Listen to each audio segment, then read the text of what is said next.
Hello, everyone, and welcome to the latest live stream of Movie Mania.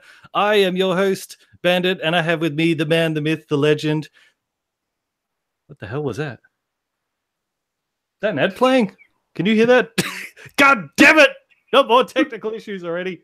I'm blaming that on you, Trilbee. I thought you were doing a bit like somehow you'd emulate T-Rex stomping footsteps. And be like he came for the baby.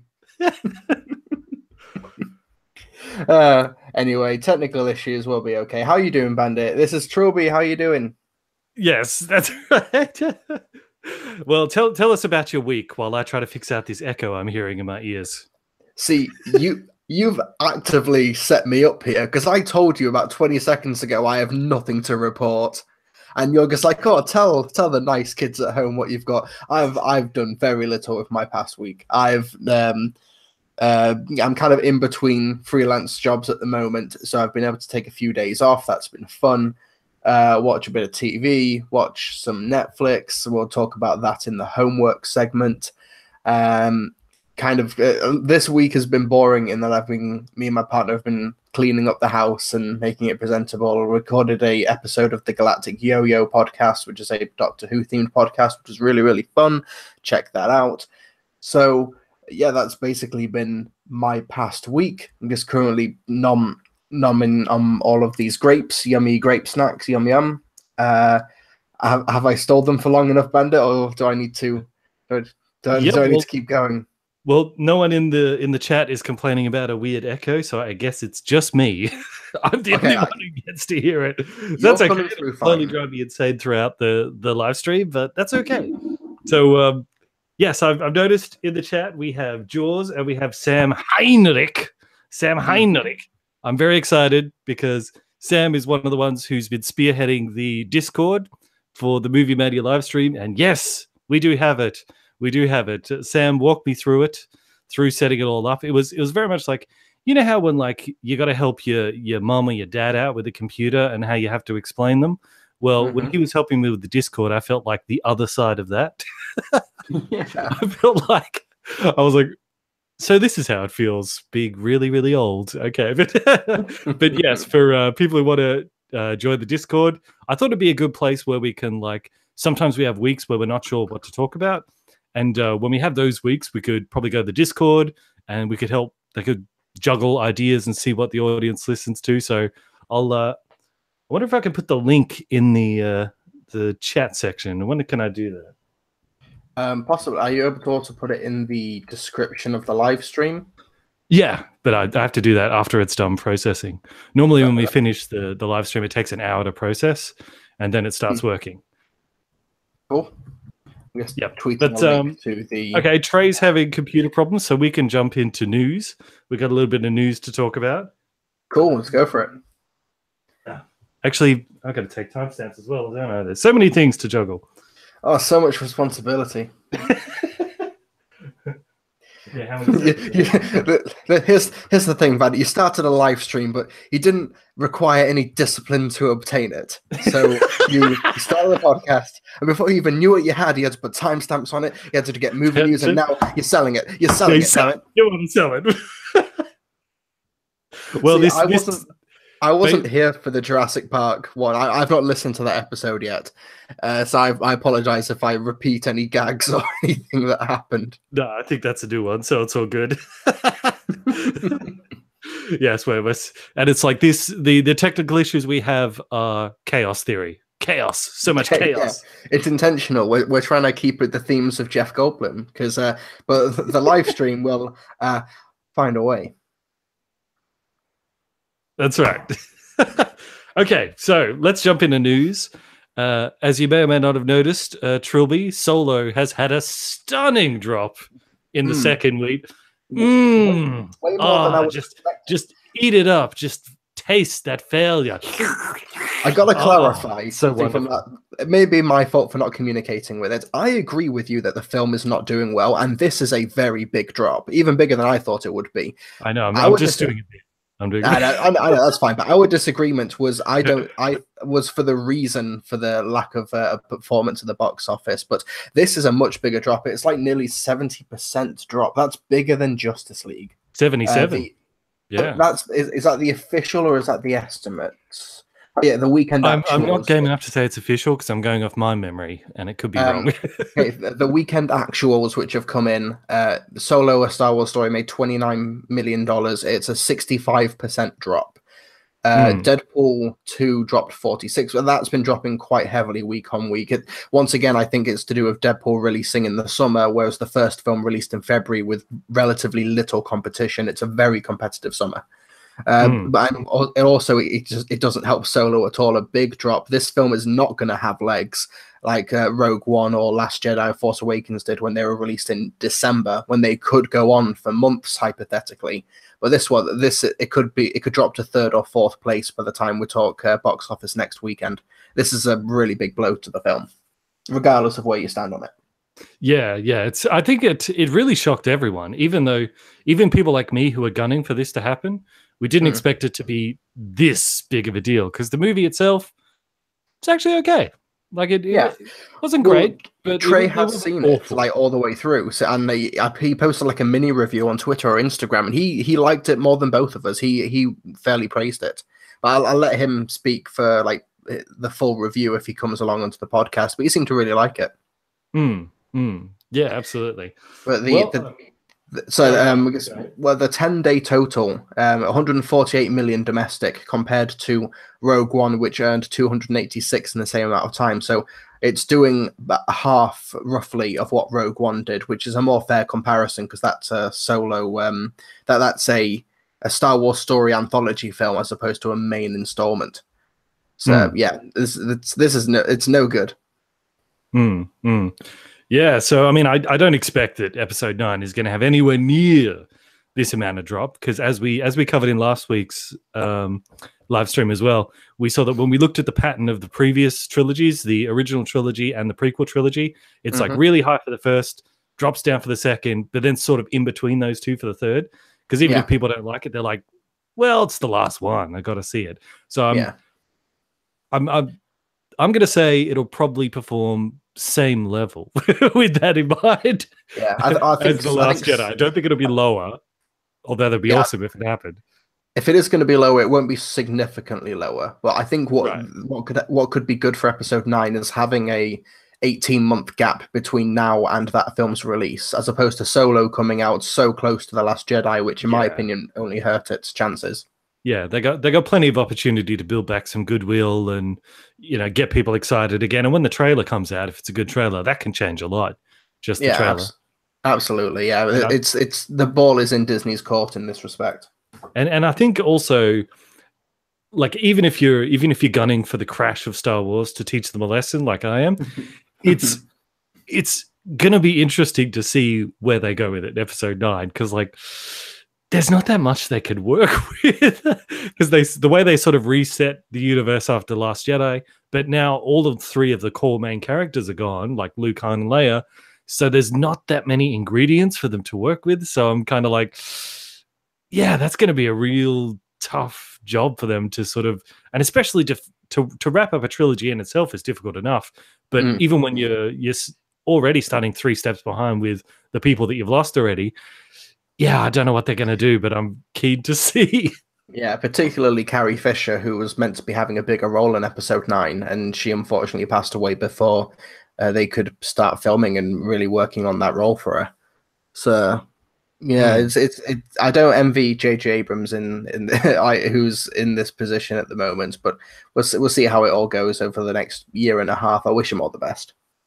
That's right. Well.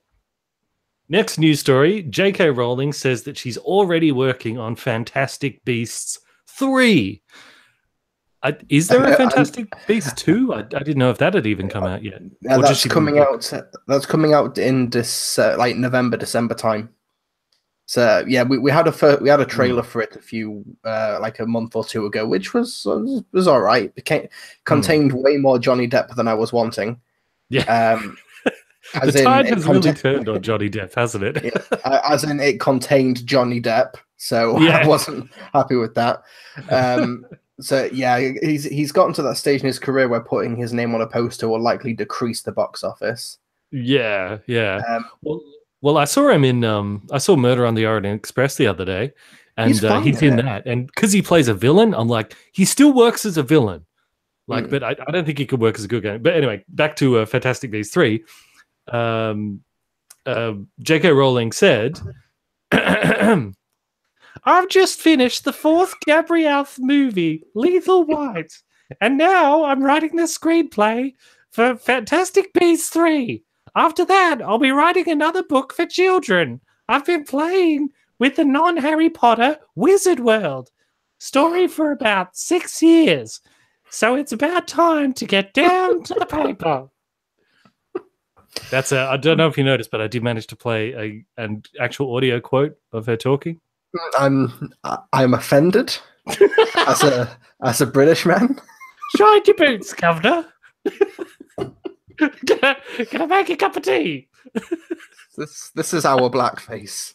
This is our. I'm kidding, not remotely. That's right. You could just come at me with like, "Hey, the dingo stole your baby" or something. I could, but I'm saving those for my review of Cargo later. That's an Australian zombie film. That will happen. That your time will come. But yeah, sure. These like Fantastic Beasts films. J.K. Rowling's been writing the screenplay for all of them so far, so this is understandable. Because I know that they're looking at doing 5 of these films, but there's no actual source material to base it on. The Fantastic Beasts films are based off of and I shit you not, a Hogwarts textbook. Like it's based off of like a fictional textbook in the universe that was once released in the UK for charity. And you could actually go to a bookstore and buy this wizard textbook for like $5 or $6, and the money would go to charity for it. And that's what these films are based off of. So dubious source material, but and do I also see Trey in the hangout? Oh, I don't hear him, but I see his face and his lightsaber. Yeah, I see him too. Once he's probably plugging in his mic. Once he gets it sorted out, I'm sure he'll pop in. But, I wonder how long I can sit here without them noticing. Nope, he's there. Oh, hidden in the shadows, in the dark. Oh, I get it. Trilbee. I don't. You don't have to say anything. How are you, Trey? How you doing? I'm doing all right. I had to get through some computer issues. Windows loves to update suddenly. And then, of course, finding my mic and all that, because I chucked it around my room last week. But yeah, I'm here now. So here I am. Hello. Great. How was your week, Trey? It was... That's how you normally start the show. That's school's almost out. I'm taking my finals this week. I actually took my math final today, like 3 hours ago. So if I sound a little iffy, it's because I spent an hour and a half doing math, which I'm not good at. And I saw 3 movies this weekend, 2 of which were bad, 1 of which was good. Up for you to find out which was which. One of them was A Lost World. Sorry. We'll talk about that later, I guess. Yeah, I know. Be fun. Yeah, so homework's gonna be really fun. I don't know if you guys have already started talking about the news or anything, but I don't know where we're at right now. We've talked Fantastic Beasts with J.K. Rowling writing the 3rd installment, and she's read the first. Sorry. Yeah, she did the first 2, and we also talked about the 65% drop for Han Solo at the box office. Yes. Yes. And then the next one I got is Chris Hemsworth claims Avengers 4 will be more shocking than Infinity War. That's it's like he's living clickbait there. You'll be shocked which Avenger will die next. Well, I also have an audio clip of Chris Hemsworth quote here. Oh God. No, I can't do it. I was gonna say, Trey, cover your ears. That'd be. Isn't Chris Hemsworth Australian? Isn't it just your own voice? He says, "Yeah, it could just be my number." I was trying to think of like Thor's voice of like, "Are you mocking me?" I could do it like that. If you I am not. This is how I always. Okay, he said this. He said, "If you were shocked by Infinity War, I think the second one is even more shocking for other reasons entirely." Gasp. That's what kind of blew me away the first time I read both scripts. Oh wow, I didn't know they had both scripts together. is more how they manage to orchestrate so many different characters, but give them each their own separate shot and moments, and have it be elevated and feel fresh and unique, not just a messy, thrown together assembly of guys. So it's going to be shocking, but for different reasons. It'll actually be worse than the first one. Believe it or not, they're really gonna try everything in their hardest to make it more upsetting. Well, that means you'll hate it even more, which means we'll love it. Yeah, and we'll get to hear you just melting, your brain just melting during the live stream talking. I'll just be sitting there in the theater like, my God, everyone will be cheering. I'm like, I think I actually hate this. I actually can't stand this movie. That's a bad feeling to have, by the way, guys. When you're sitting in a theater and you realize you're not going to like a movie, it just clicks. We'll talk about that later. Anyways, what do you guys think of the story? I'm thinking because bring it on. Yeah, well, I'm thinking if it's shocking, but for different reasons. Like the last movie was shocking because they lose and everyone dies. So obviously they're not going to lose in the next one. So bringing everyone back, I guess. But how could it be shocking if they're not killing anyone? What if all Marvel movies are just like a series of them losing? It was just them losing every time. And every time, like that Doctor Strange bit at the end where he keeps losing. Yeah, and then eventually, like 20 movies down the line, like Phase 7, they're like, I guess we'll let them win one, and then that'll be like the next surprise. Like, what if movies just ended like that? Like the hero's always lost, and so people are like, oh, it's the same thing. The hero always loses, and then one time the hero wins. It's like, what? This is such a subversion of expectations. Okay, how about this? And follow me on this one. Disney have got enough money to buy God, basically. So what they do, they set up electrodes in every cinema seat, so it is literally shocking. And like, if Trey stands up and says, "I don't like," Trey's like, "I don't like this movie anymore. I'm just going to step out, go to the restroom, maybe refill my popcorn, whatever." Stands up. You're describing my weekend experience seeing a movie. That's why I did this weekend. I was like, this sucks. I'm going to go pee, get my drink, get some popcorn, enjoy a 5-minute break from this barrage. The other thing I could think about is if it's shocking but a different way would be maybe if Thanos comes all the way around and becomes like a legit hero and maybe joins the team. That would be shocking. Can you just imagine like Thanos at Avengers headquarters drinking beer with Thor and like playing table tennis with War Machine? Just be like, you know, like how in Age of Ultron they're like lifting Thor's hammer and whatnot. Like I could just watch that kind of scenes all day. Could you imagine just that? And like they do a Civil War 2, but instead of Captain Marvel and Iron Man, it's Thanos and Iron Man or whatever. And it's just like Tony, we need balance. And then and Tony's just like, you don't understand, Thanos. And they're just duking it out. Yeah, and Thanos is at the bar trying to pick up ladies with his Infinity Gauntlet. It's like, hey, look at this. Clicks his fingers, fucking bubbles come out. That's the quote. The woman walks away unimpressed, and Mark Ruffalo, Bruce Banner, is like, you can't use the exact same trick every time, man. Like, what time you've done the bubble trick, people are getting sick of it. Why in my head is Thanos voiced by Satan from the South Park movie? Like this is a really high pitched kind of feminine voice. Who's my cream puff? I am. Satan, your ass is gigantic and red. we have diverted. Well, there's one last news story. It's not particularly interesting though, but it'll give me a chance to use screen share, so I'm going to do it. Is Zack Snyder? You remember back when Batman v Superman came out, and he said like the first time he saw Batman and Superman in costume standing there together, he was like, "Ooh, it's cinematic history." As you do, yeah. He's now shared the photo. It's not that special, but I guess, do you guys want to see it? That we've seen the movie on an IMAX screen? Yeah, I'd imagine it would be that special. And especially considering it's Zack Snyder. I'll share it anyway. Didn't they start filming a Justice League movie? So haven't they already like back with George Miller? Didn't they already start filming one? So have we not already seen?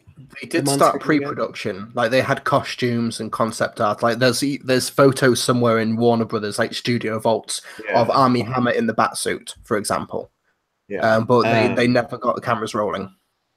Yeah, that's right. That was it. Oh, well, here's if everyone looks, it should show up when the picture should show up when I'm talking, because whenever you share something, it shows only when you're talking. So, but basically, there we are. Shut up. Yeah, it's all right. It's okay. I'm kidding. Yeah, he's got Batman, Superman, and Wonder Woman. Why didn't you mention Wonder Woman was in there? She was like, her movie was like the only good one, and you didn't even mention she was in the photo. And it says, for the first time, Trinity together. Also, the look from Batman, priceless. ... Second. I don't know what that means. That's weird. Maybe it's because Batman's giving creeper eyes to Wonder Woman. If you look closely, you see right there. My God, your hair is beautiful. Like, who are your parents? He's like, I might not be able to turn my neck, but I will for this. Who are my parents? Who are your parents? Trilbee. He's like, is your name Martha? I bet it is.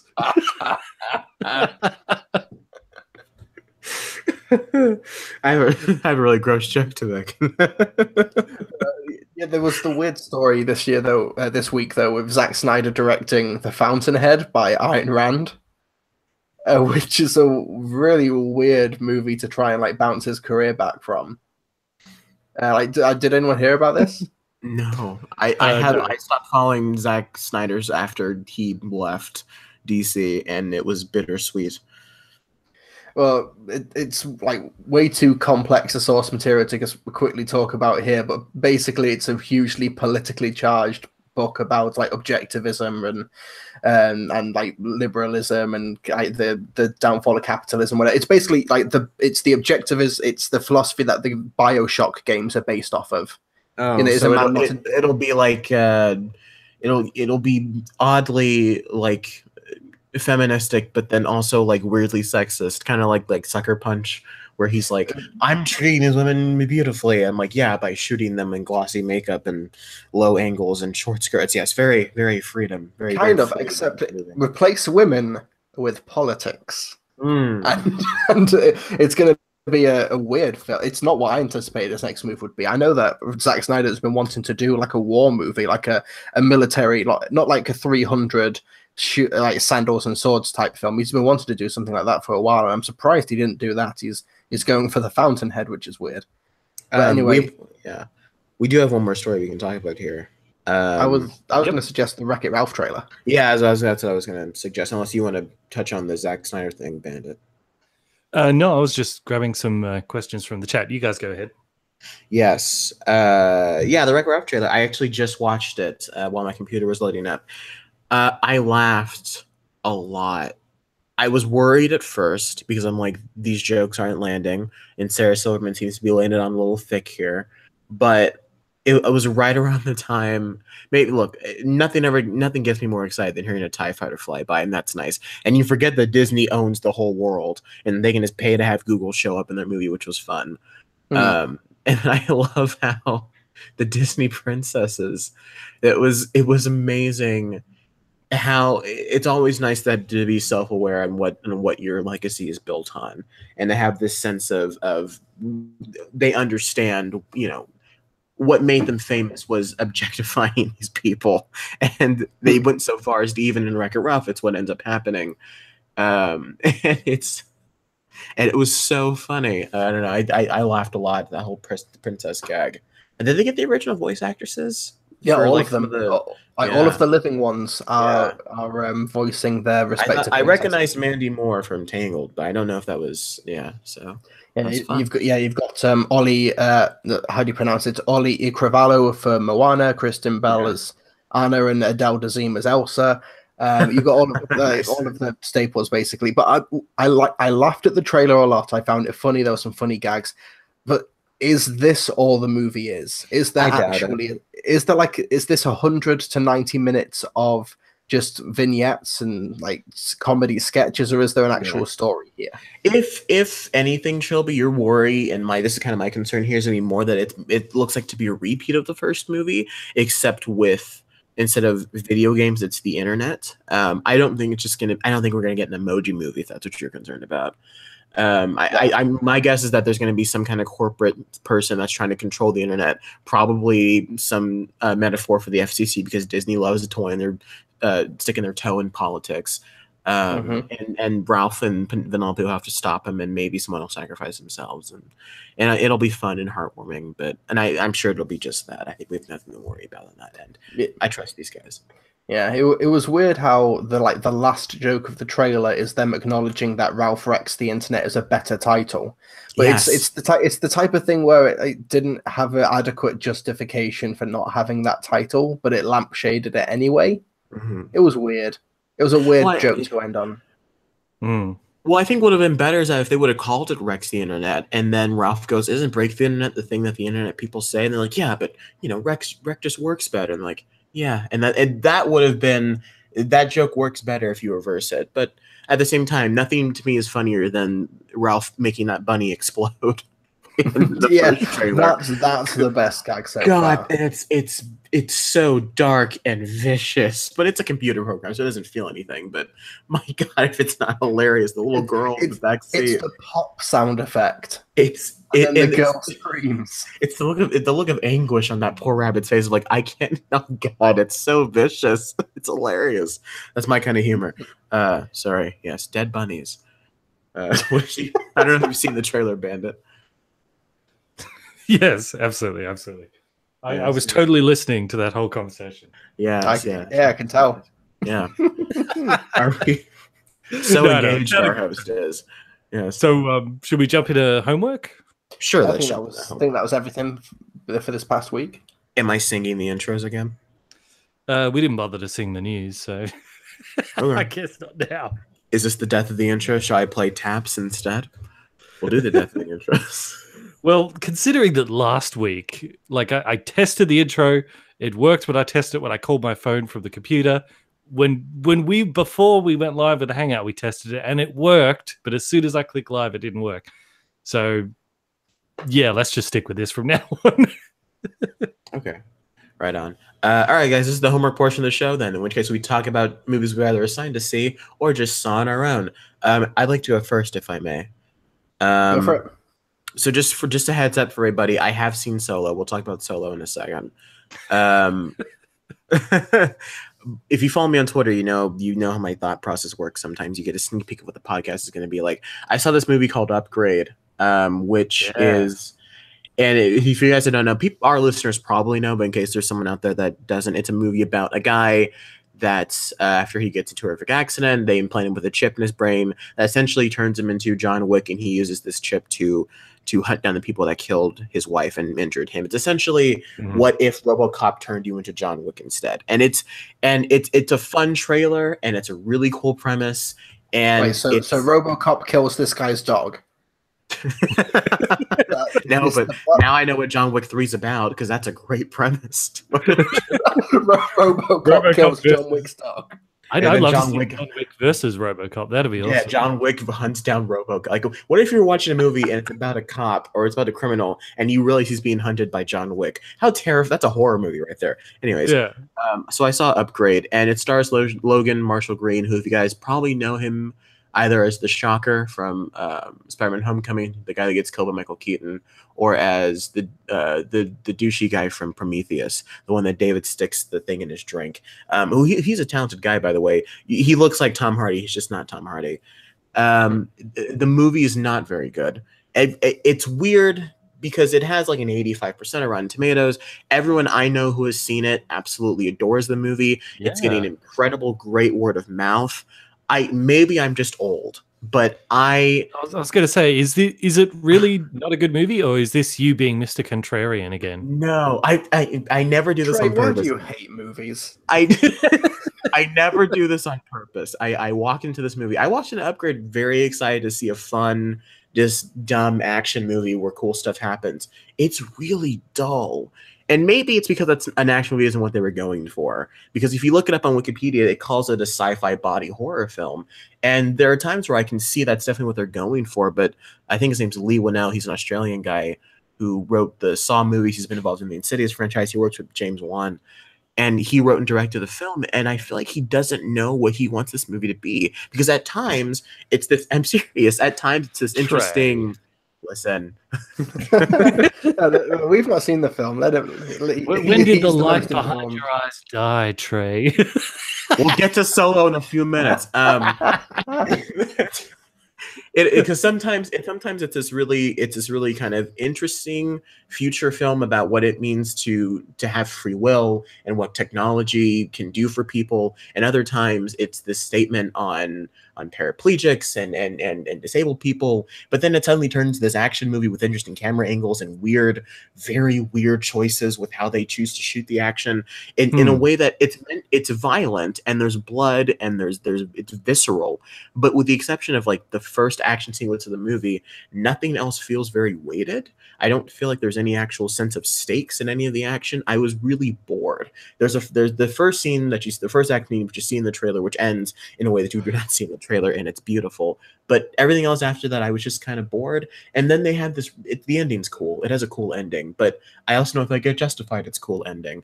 And so the movie ends and people clap in the theater, and I'm like, I hated that. And I turned to my friend and he said, I hated that too.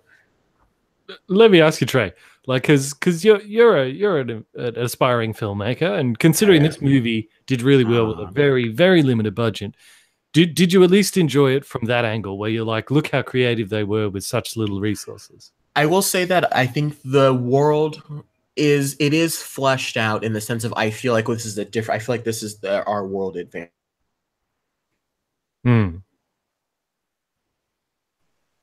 Oh no! Okay. They filmed it. Oh, you cut out for a second now. Sorry, they filmed it in Victoria, Australia. So I guess that's why I don't recognize anything. Yeah. It has a really strong performance from Logan Marshall Green. He does a great job. When he gets the chip in his head, it kind of gets like a voiceover in his head. It sounds kind of like Baymax meets Hal from 2001, and that voice is very good as well. Everybody else is pretty bad. Like, he has a wife, and him and the wife are talking. I'm like, is this a Lifetime movie? I'm sitting here, like, the opening shot, without giving any spoilers, you're panning through his garage, and it's a dartboard and a beer sign. He's working on the car, and I'm like, uh-oh. I was a little nervous, but it just kind of got worse. Didn't like it very much. You guys are probably going to see it and have fun with it. Everyone else I know that has seen it, besides me and my friend, loves the movie, but I'm sitting at like a 5 out of 10. Didn't like it very much. Yeah, that's Upgrade. It's a film that I heard nothing about at all until a bunch of reviews from YouTubers I'm subscribed to started like coming in at the same time. I'm guessing because an embargo lifted, so everyone's reviews posted at the same time, and everyone was just raving about it. And I was thinking, I only heard about it yesterday. From? Yeah. Can I read a quote from the chat real quick? Yeah, Trey is that man that can be found clubbing piglets to death in front of kindergartners. That chat wins. So you graduated from running over kittens to clubbing piglets. There you go. It's just like that scene in John Wick where he smashes the concrete into the floor, but just like replace that with piglets apparently, and this John Wick's face with mine. There's your thumbnail, band. I knew you go. There you go. Yeah. Well, I'm definitely going to see it now, because like I had no idea it was also filmed in Victoria, which is the same place that the first Mad Max movie was filmed. Hooray. And useless bit of trivia there. So yeah, I'll definitely go check it out.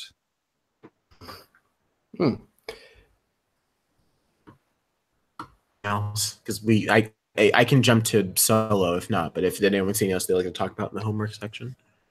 I saw Murder on the Orient Express finally.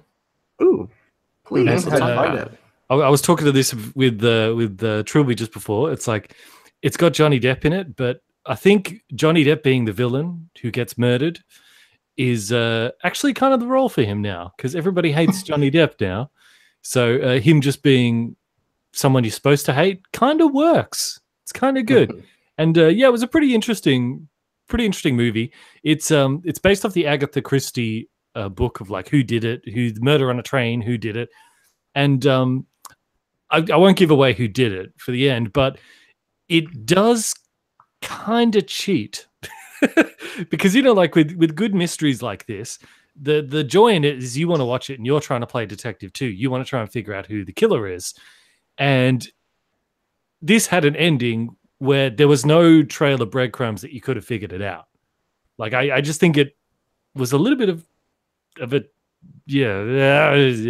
who am I criticizing Agatha Christie? But granted the ending was good, but I really wanted to play detective. I wanted to be Sherlock Holmes, and it didn't really matter what I tried to deduce. Have you seen any of the classic Poirot films? from like the 70s. I probably have. Yeah, I probably don't know. I have, but yeah, this story is more about the characters than anything. Yes, It's less about the mystery. Yeah, you're right. So it was not really there's one called Evil Under the Sun that's pretty good. It's like they had a beach house or something. It's very good. Well, they are going to make a follow-up. That's more your classic. They are going to make a follow-up for it, Murder on the Nile, because the last scene in the movie is the cop's like, "We have another assignment for you, sir," and it's like, I'm here to talk to you about the Avengers Initiative. Yeah, that's essentially what that is. Samuel L. Jackson shows up with an eye patch. She's like, "What is the planet called that? The game is on. The game is on scene. Yeah. That scene that's up your franchise." I love that those guys have made the movie famous. But yeah, that sequel's coming out next November. So this Jack Untold's a good movie. I don't know what everyone's talking about, but whatever. It's just my opinion. Well, it's not a bad movie. It's got a giant fist. The comments are going to be like, he didn't like Rogue One, but he likes Dracula Untold. God, they're still on me about the not liking Rogue One thing, man. Sorry. Anyways, well, it's fun. It's fun to make fun of you, Trey. Yes. It's not much fun for you, but it's fun for everyone else. I don't care much. I check the comments once a week. Yeah, that's okay. But Murder on the Orient Express. Yeah, check it out. It's a good movie, good bit of fun. There's some great acting. The guy who plays Detective, whatever his name is, he's really good. He's got a brilliant mustache. I'd recommend it. Bandit does not know the name of classic thespian Detective. What's his name? I love how Bandit, like he's been watching movies for years. He's just like, who's that guy? Who's that British guy that made all the Shakespeare movies? He's like a classic trained actor. God, I wish I knew his name. Yeah, and then that famous face, that one. Yeah, God forbid that Bandit is hosting the Oscars and the teleprompter cuts out, and he's like, "Oh, and of course, let's not forget movie thing." The Oscar goes to Liam Neeson, starring so and so playing Watson Watts. It's just like a scene where Michael Bay did the Oscar, and so he walks off stage. I'd be like, the Oscar goes to that chick who banged Harvey Weinstein. Oh, that could be anyone. Oh, did I go there? Yes, I did. That's playing. Next year goes to Golden Globes. Rape. Good comedy there. Jesus. We made it 10 minutes. We made it we almost did it, guys. All right. So Trey, tell us about Solo. Trilbee, did you see anything before you get back to me? I did see Cargo, which is the zombie movie starring Martin Freeman, which has been picked up for Netflix. It's Netflix distribution in the UK. I don't know if it's like that everywhere else. Okay. I think that actually filmed near me, because I did hear rumor they were looking for people to play zombies, and I was going to apply, but then I never heard anything more about it. So the reason you didn't hear anything back was because maybe the first 5 people got offered, because there's not many zombies in this movie. You see 5 on screen at once, but this come on, they need a tall, lanky kind of weird cat man, sort of. But yeah, it's based off. All right, fans, you heard him. He's tall and lanky. Go and find him. I know you can. The one tall and lanky man in Australia. So it's based off of the short film of the same name, directed by Ben Howling and Yolanda Ramk, who you can watch the Cargo short film on YouTube. It's 6-7 minutes, really good. And the premise is that Martin Freeman is a father it's the zombie apocalypse. We don't know how long it's been this way for, but he's on a boat with his wife and his newborn daughter called Rosie. And they decide, okay, we're running out of supplies. We're going to go on land. And surprise, surprise, the moment they deviate from their plans, the wife is bitten by a zombie who proceeds to bite Martin Freeman. And in this universe, when you are bitten by a zombie, you have 48 hours at best until you become one of the undead. So it's Martin Freeman's responsibility to try and find out, because there's no cure. Whatever's going to happen, he's going to turn into a zombie. So he needs to set everything in place so that his daughter can either somehow, the daughter is maybe 4 or 5 months old, who is able to survive once he's gone, or be left in the care of somebody who's able to look after her. So it's not an incredibly unique premise, but it does some interesting things with the zombie formula. That's a beautifully tragic idea for a movie. That's awesome. it's also like unconventional casting. You don't see Martin Freeman in roles like this. Does he have a beard? I bet does he have a beard? He has he has the generic like 5 o'clock shadow. Screen sharing a picture of it there. So there he is. He's got the like 3-day growth going on. Oh, exactly. And the baby's bloody adorable. Yes, and so yeah, there's the whole premise of most zombie fiction where it's not the undead you got to look out for, it's the living people who are the real evil, and that happens every so often. But the film is maybe a little bit too long by a good 10 to 15 minutes, but what it does with the material is interesting. There's some really great performances. There's a surprising turn from a villain that you see coming from a mile away, but the way they deal with it is really interesting. It's also just really dour and downbeat, which you expect from the material, but it's the whole premise of just trying, in the face of overwhelming odds and certain death, that you've got to find the hope there. You've got to keep going and try and make the best future, or make the best of a really terrible situation. Okay. And I'm going to check this movie out. God, I'm excited. It's good. Like, I wouldn't get your hopes up hugely, because it's clearly a very low budget. There's no more than like 4 or 5 zombies on screen. There's what happens is Martin Freeman's character gets a young girl companion who called Toomey, who's part of this weird voodoo tribe of people who like think that the zombies are ghosts. And there's an interesting there's a picture of that I can share. I think exactly. Yeah, that's exactly it. There's an interesting mythology built around like how these people approach zombies and what they interpret it to be, but it's easily the least interesting part of the movie. What really carries the film is Martin Freeman, and he's carrying like the whole narrative and the whole themes of the movie through his performance. It's all on his shoulders, and he does a really good job of it. Martin Freeman is a brilliant actor. He is one of the best actors, pound for pound, going around. I would not mind betting. Like Can we start a hashtag pound for pound going around, guys? Best pound for pound actor. Pound for pound Freeman. It's a there we go. But he's great. He was in a show called Fargo. He was the movie, the TV show, and wow, he was good in that. He was so good. I've not seen it, but I've heard he's great. But of course, he's known for Sherlock. He's known for being Everett Ross in the Marvel Cinematic Universe and Bilbo Baggins. I first noticed him in the Hitchhiker's Guide to the Galaxy adaptation, where he plays Arthur Dent. Now, say what you will about that film, it's flawed, but I love it. He's a superb Arthur Dent. He is perfect as Arthur Dent in that adaptation. But you've not seen him in a role like this, and he acquits himself really admirably. I think in terms of just a whole package, the short film is like relatively better than the feature film, if that makes sense. I'm not saying that like it's tough to equate a short to a nearly 2-hour feature film, but I think as a whole package, the short is better because the ending is better. But I did really appreciate Cargo as a low budget, rather like it sticks to its dramatic guns really well. I recommend Cargo. It's on Netflix. What have you got to lose? It's a bit of a slow burn, a bit too long, but I've really found a lot to admire about it. Yes, yes. I'll probably check that out this weekend, and I will report back next week. Maybe I'll hate it, guys. Who knows? Maybe don't go in expecting like The Last of Us or like a new epic like Night of the Living Dead. This is going to redefine. I'll be honest with you. Experience. I'm walking in expecting an interesting character piece starring Martin Freeman. Is it that at least?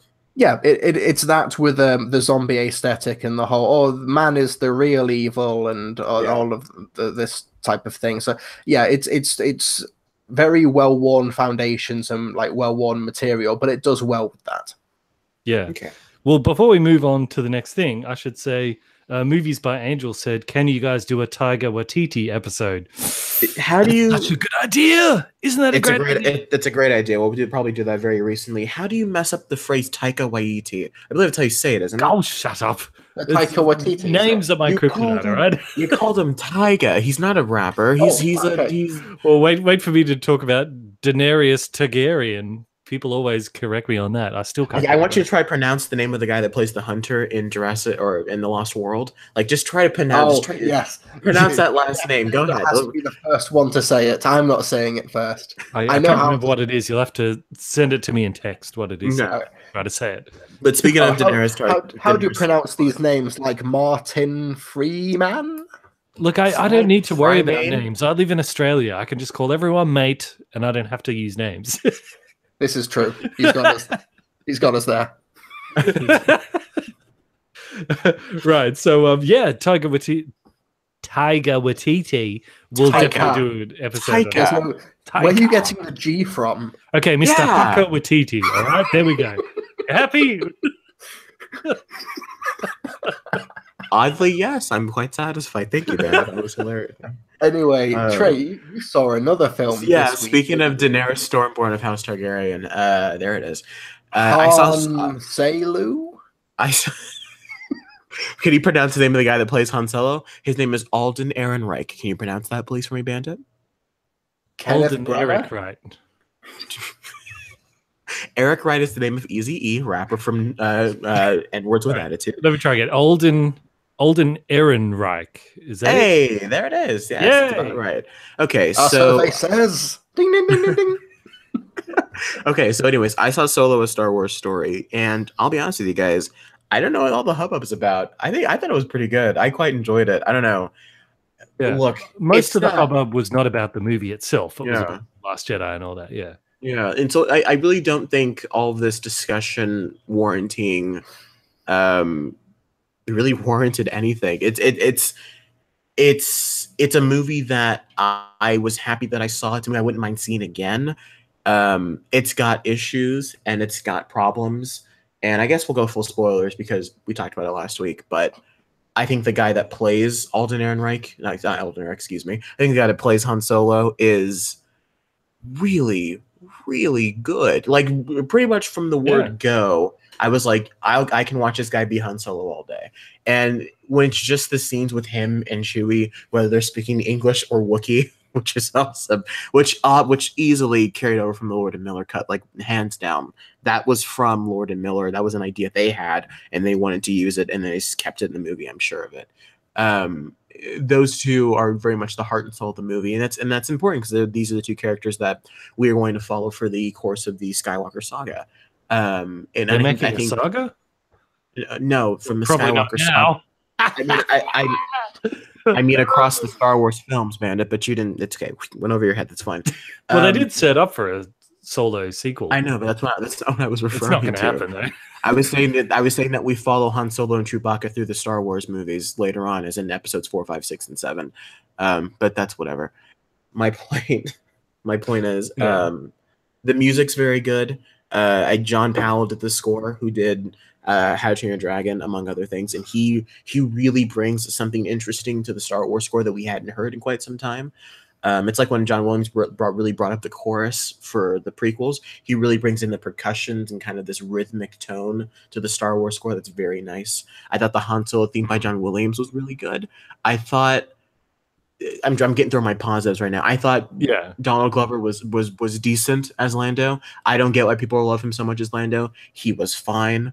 Did you like his sex robot? I was going to say, I loved the droid.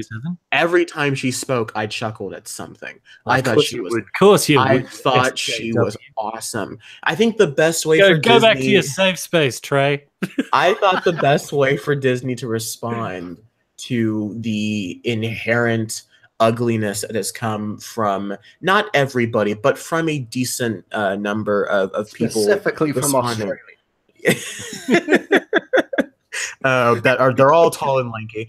No, but like, got like a Doctor Strangelove room with a world map on it and like Australia's glowing red, and they say, Mickey, this is where the highest concentration of hatred's coming from. But it's nice that they just made a character like a robot that literally is a response to show that they know what's going on. They know what people are thinking. They know what some people have comments on in terms of equality and stuff like that. And they were just like, we're going to make a character that pokes fun at that the entire time. I think my favorite line from the movie is, what is it you want, L3? Equal rights? That's like the best line of it. It's so funny. I love that droid so much. And I liked the implication that Lando had sex with that robot. See, I thought that was beautiful. See, maybe I missed something, but I didn't pick up on that. The cockpit of the Millennium Falcon and Kira, because, and this is one of my issues, but of course the two female characters are talking about the men, and Kira is talking to her, and she's like, "Yeah, Lando's into me, but I don't. It's platonic. I don't see it that way." And then Kira goes, "How would that work?" And she's might as well look at the camera and goes, "It works." Which implies either they have tried or she just tried with other people, which it's fine. It's whatever. Yeah, I know Bandits old 1950s ways is bothering him. That's right. Yes, that's true. But also, but there's also that line between the where, like, she sits down, she's complaining about her ass not working right, and then she says, "Lando, you're gonna have to do that thing again later." That's awesome. He kind of goes, "Okay." I imagine it's like he has to clean it, but it's the implication that's really funny. I thought their dynamic was very fun to watch on screen too. Why do we have to talk about what pansexual is or having sex with robots in bloody Star Wars, especially considering it's a Disney? They never once bring up the term pansexuality. They never once. Well, they did. The writer said he is. Yeah, I know, but. They mentioned it in an interview, which is not technically canon because it's not actually said in the movie. It's basically queer baiting. It is saying Dumbledore is gay. We'll just never reference it or hint at it in the movies. Yeah, exactly. But it's a matter of trying to get brownie points without doing anything.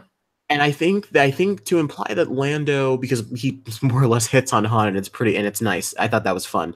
All the gambling scenes are cool. Yeah, I mean, if you watch the original Star Wars movie, I mean, Bandit, I mean, he's in a cape. I mean, I don't know what you want me to say, but like it's implied that he's a smooth guy and he's got some charm to him. And I don't think the issue with him. He was a ladies' man. He was not a dong lover. Because that's how you perceived the smoothness of his character. But I think you can easily interpret that in many ways if you want. And I was completely fine with it. I thought it worked. I think it's a slap in the face to the strong black man. I think it's a slap in the face to that. And you have to agree with me, otherwise you're racist. Wait, Bandit, are you saying that if you're not strong, like you want to have sex with a man? Yes, that's exactly. How is that not strong? Yeah, I feel like this is one of the moments that we would previously edit out. We weren't doing it live, but now that we're live, I'm not going to respond to that Trilbee. Oh my god! Trey's always trying to keep a lid on me during the live streams because he doesn't want me to. Audience, this is a quick insight. Every time that something like this happens, it ends up on the cutting room floor or at the end of the show. But it's there now. But going back to the actual movie itself, it's got some of the best, I think, flying scenes and action I have seen in a Star Wars movie very recently. I don't think anything's really going to surpass that throne room fight from Last Jedi anytime soon. It's pretty spectacular.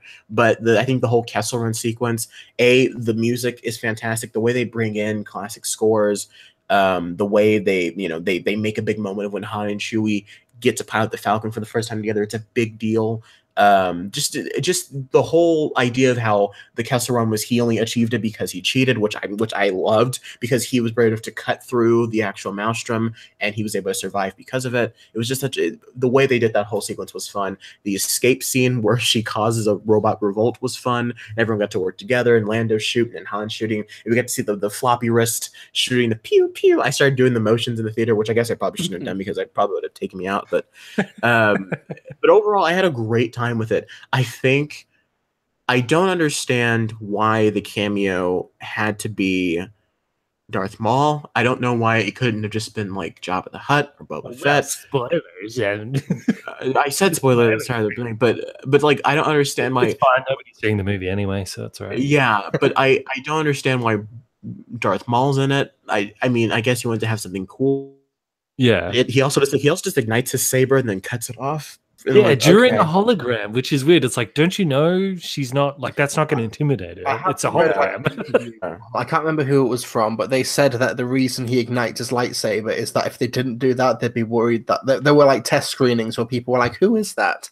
And they didn't know who Darth Maul was until he ignited the lightsaber. Well, the holograms look better in the prequels than they do in this movie. Yeah. So just make the hologram look better. Like, see, you know, But Vader understood how to intimidate someone through a hologram call because he would choke them even though he's not there. That's scary. Yeah. See, that's why Maul's not as good as Vader. Vader even having Vader or Tarkin there would have been far more intimidating. Just having CG Tarkin would scare the day to everybody. But mind you, I'm still excited now. I'm still excited that we could get Ewan McGregor versus Maul round 2 again. That's the only thing in the movie that got me excited. I'll be honest with you. I don't want to see. I think I'm done with the kind of the individual stories. I would love to see more Han Solo, not necessarily as a film, but more as like I'd love to see him show back up in this universe. I'd love to see more of Alden Ehrenreich as Han Solo. I'd love to see. Unfortunately, Woody Harrelson's dead, but even though he's good in the movie too. Han shot first. That was fun. It's nice to. It's just I had a great time with it. I don't know. It's amazing. Yes, I liked this movie and I liked The Last Jedi. We can have both, as Lando does. Maybe in the next movie, Vader is going to hunt down Maul and be like, "You're not the Emperor's dude, old man. I am." Well, he won't. Maul is much older. Than yeah, Vader. But he won't die because Maul is killed by Obi-Wan in Rebels. But spoilers. Sorry. I know, but wouldn't that be cool to see a fight between them? Oh yeah, no, I'm sure it would. Yes. But overall, I think I'm at like a 7.8, almost an 8. I quite enjoyed the movie. I think it was easily the best movie I saw this weekend. That's for sure. But yeah, that was Solo. I quite enjoyed it. Okay, so is that it for homework? I think that's pretty much it. Yeah. Yeah, that's all I've got. All right. Well, then let's talk about. And I'm assuming we can go full spoilers with this because it's such an old movie. But let's talk about the second worst Jurassic Park movie of all time, the Lost World. Hang on to something. Hang on to something. I don't know why that line stuck out to me. Yeah. Now let me just start by saying, I was thinking we do need to add something to our live stream, to our podcast, because whenever we jump into these movies, it helps. Like we've always been missing, like most live streams and podcasts and all that, before they jump into talking about the movie, they have a little sort of summary of it, sort of thing. Like Red Letter Media always does that. They have like a joke. Bandit, what do you think the story was? The Weekly Planet does that. No. And I was like, we need to do something like that as well. So I was going to write a funny thing this week, but then I forgot. So I thought, you know what? For whatever we're reviewing next week, if any of our listeners come up with a funny summary, I'll read that. Maybe we could do it a listener submission thing for like funny descriptions of movies. Is it like one of those Twitter threads where it's like explain your favorite movie plot badly? Yes, like that. Maybe we could try something like that. And if not, I'll just write something.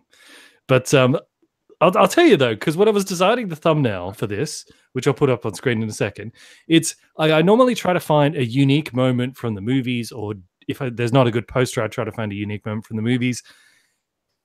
I couldn't find a unique moment for The Lost World. I was like, what is there? Maybe when the dinosaur eats the dog. Boring. But like, that's not really. So boring. There's nothing there, and hang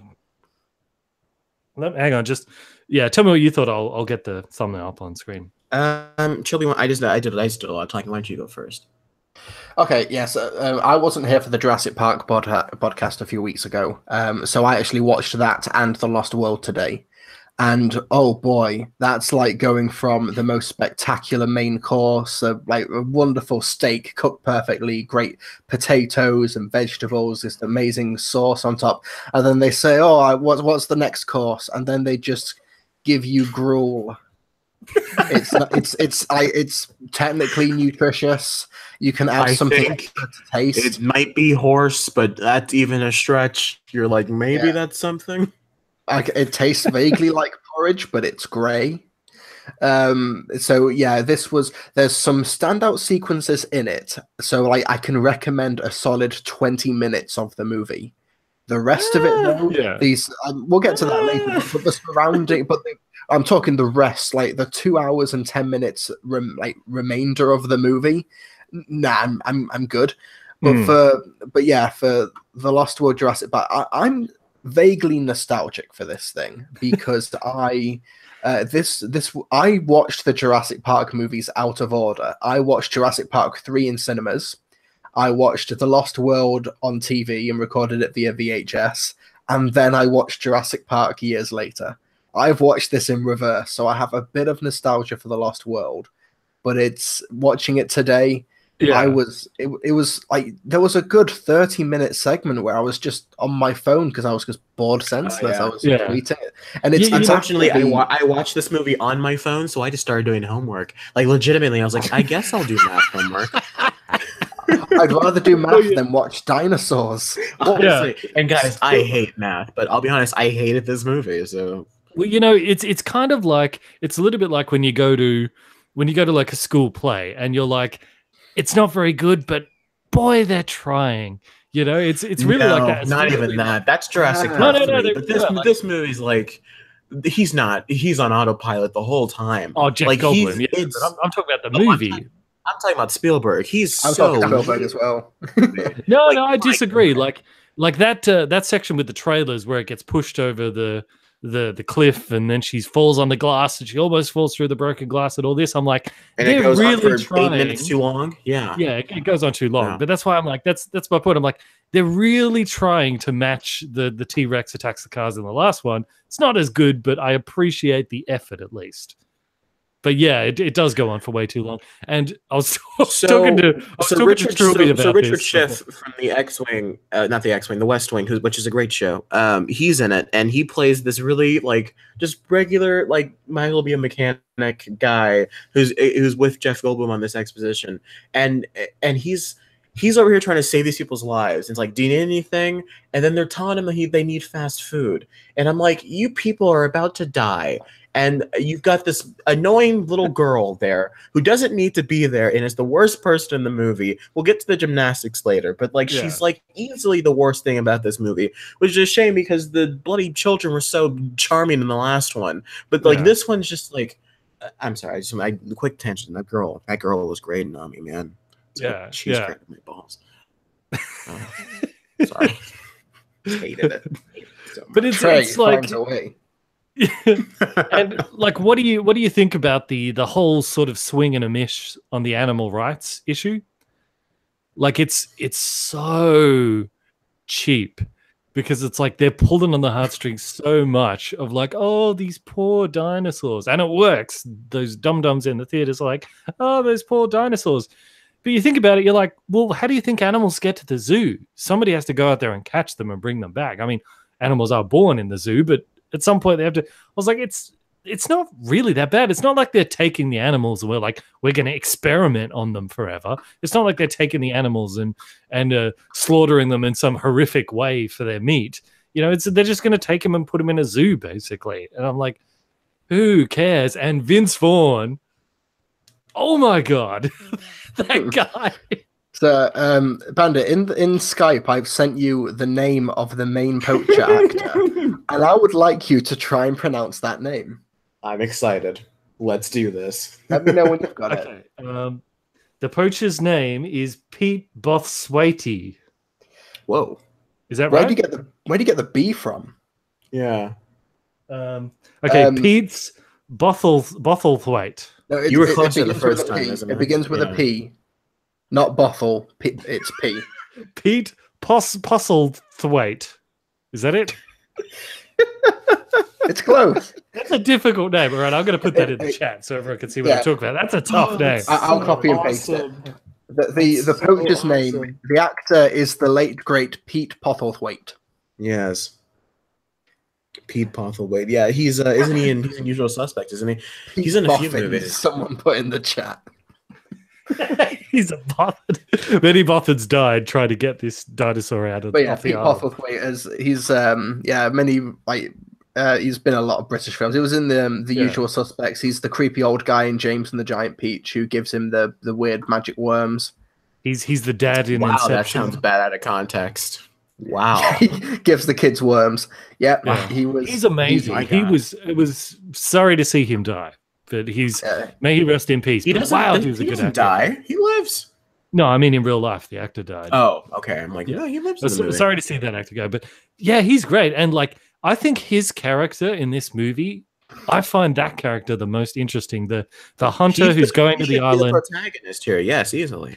Yeah, because he's hunted all the other animals like in the world. Now he wants to down a T-Rex. and a buck. He wants to get down on a T-Rex. Yes, he does. Oh my god, they haven't pulled you off. He wants that head on his wall. That's what he wants. Yeah. It's fine because the dinosaurs in Jurassic Park have no genitals. You know, that's very clear in one scene where people are like riding motorbikes under the Dinosaurus or whatever the hell it's called, Brontosaurus. And yeah, there's no genitals. Isn't like no in the shape of water? Doesn't like open up and like. Anyways, you know, these aren't questions that necessarily need to be answered right now. But his character of the Great White Hunter, I find that really interesting. And like, there's a conversation between him and Vince Vaughn, the environmentalist saboteur guy, and he says like, you know, here's this dinosaur, first time it's alive on the planet for like millions of years, and the only way you can express your appreciation is to shoot it. And he says, you know, there was that guy who climbed Mount Everest. His answer to Vince Vaughn is, there was a guy who climbed Mount Everest without oxygen, came down almost dead, and they said, why'd you go up there to die? He said, I didn't. I went up there to live. There's a certain logic to that. There's a certain Bear Grylls logic. Like, why does Bear Grylls want to drink his own pee? Why does he want to have to bite rotting hearts of dead carcasses? Because he wants to live. That's just what men do, Trey. That's manly. But man. going into the jungle and surviving without any sense of technology or reliance on modern conveniences, and destroying what technological advances we've made in bringing back long forgotten and long deceased creatures are two very different things, and the logic is not there. If he's talking about thrill seeking, then yeah, hunting a T-Rex is pretty great. There's also a book about that where it kind of causes the end of the world. I think it's called, what's that Ray Bradbury story with the butterfly? Yeah. I forget, but yeah. But the book is called Fire and Fury. Yeah. But see, way to date the podcast. This is why I find Pete Postlethwaite's character. This is why I find Pete Postlethwaite's character interesting, because there's a villain on the island who's the corporate douchebag, and he's just your standard villain corporate douchebag. But Postlethwaite's character is not. He's not that. So like much. he's a bad dude in that he cripples a baby T-Rex, but like the reason he's doing it, it's kind of more for spiritual reasons of why he's doing it. And even at the end, he's like, nah, I've had enough. He's like, I've spent enough time in the presence of death. And I'm like, that's an interesting character. I want to know. Even in his introductory scene, he's like, I don't want money. I don't want any like financial gain from this. I just want to hunt a T-Rex. That's it. So like, you kind of have to, in a way, respect his ethos, even if you don't agree with it, and you still do frame him as a villain. That's right. Yeah. Yeah, he's a fun villain, and I think, like, performance-wise, he's the best part of the film. He's the most enthusiastic. That's true. He's the only one that wants to be there. Well, except whoever was her gymnastic double. Like, they were clearly having the time of their life. Like, these intense killing machines have been reduced. Let's jump to the raptor bit. So there's a point, in case you haven't seen the movie. Yeah, there's a point in towards the end of the second act where Jeff Goldblum and his family are being rushed by raptors after being chased down in a pretty cool scene in the field. Yeah, raptors in the long grass is a cool scene. And I love the setup for it. Get out of the long grass! And like they're in there, you just see it, the lines. That was nice. But like, they get expecting a Pokemon to pop out. It's like shit. So they have been chased into I think it's the original thing from the first movie. I might be wrong though. And then, or some kind of research center, and the raptors there are so dumb. Like, well, they're selectively dumb now. Yeah, they're smart enough to know to dig under a door if they can't get through it. But then at other times, like they pounce on the redhead chick, lands on her backpack. She takes off the backpack. It's too stupid to realize this isn't her. It's just a backpack. I'm going to maul the other guys that she runs away. The raptors were wearing backpacks.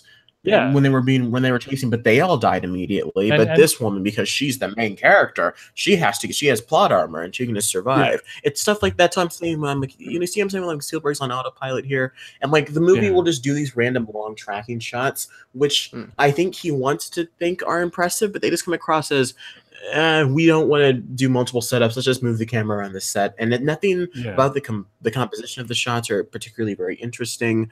What little cool things we get, there's like 5 or 6 little cool moments in the movie. There's a bit, I think it's the waterfall, when the guy gets eaten by the water, by the dinosaur, and you see the blood go through the waterfall. That was a nice little touch. But that's like one shot in the movie. They do a similar thing again later when the guy gets ripped apart by those little critter dinosaurs.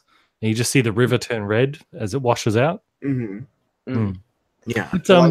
But you might have actually just solved the question I had in my mind there, Trey, because like there's a sequence where Jeff Goldblum is running away from the raptors, and putting aside the fact that he acts like he's raptor expert, even though he didn't come into contact with any in the last movie, apart from them being in the cage when they're fed, and now all of a sudden he's Mr. Raptor expert. But putting that aside, there's a couple of moments where like he's being chased by a raptor and he's trying to get away from it.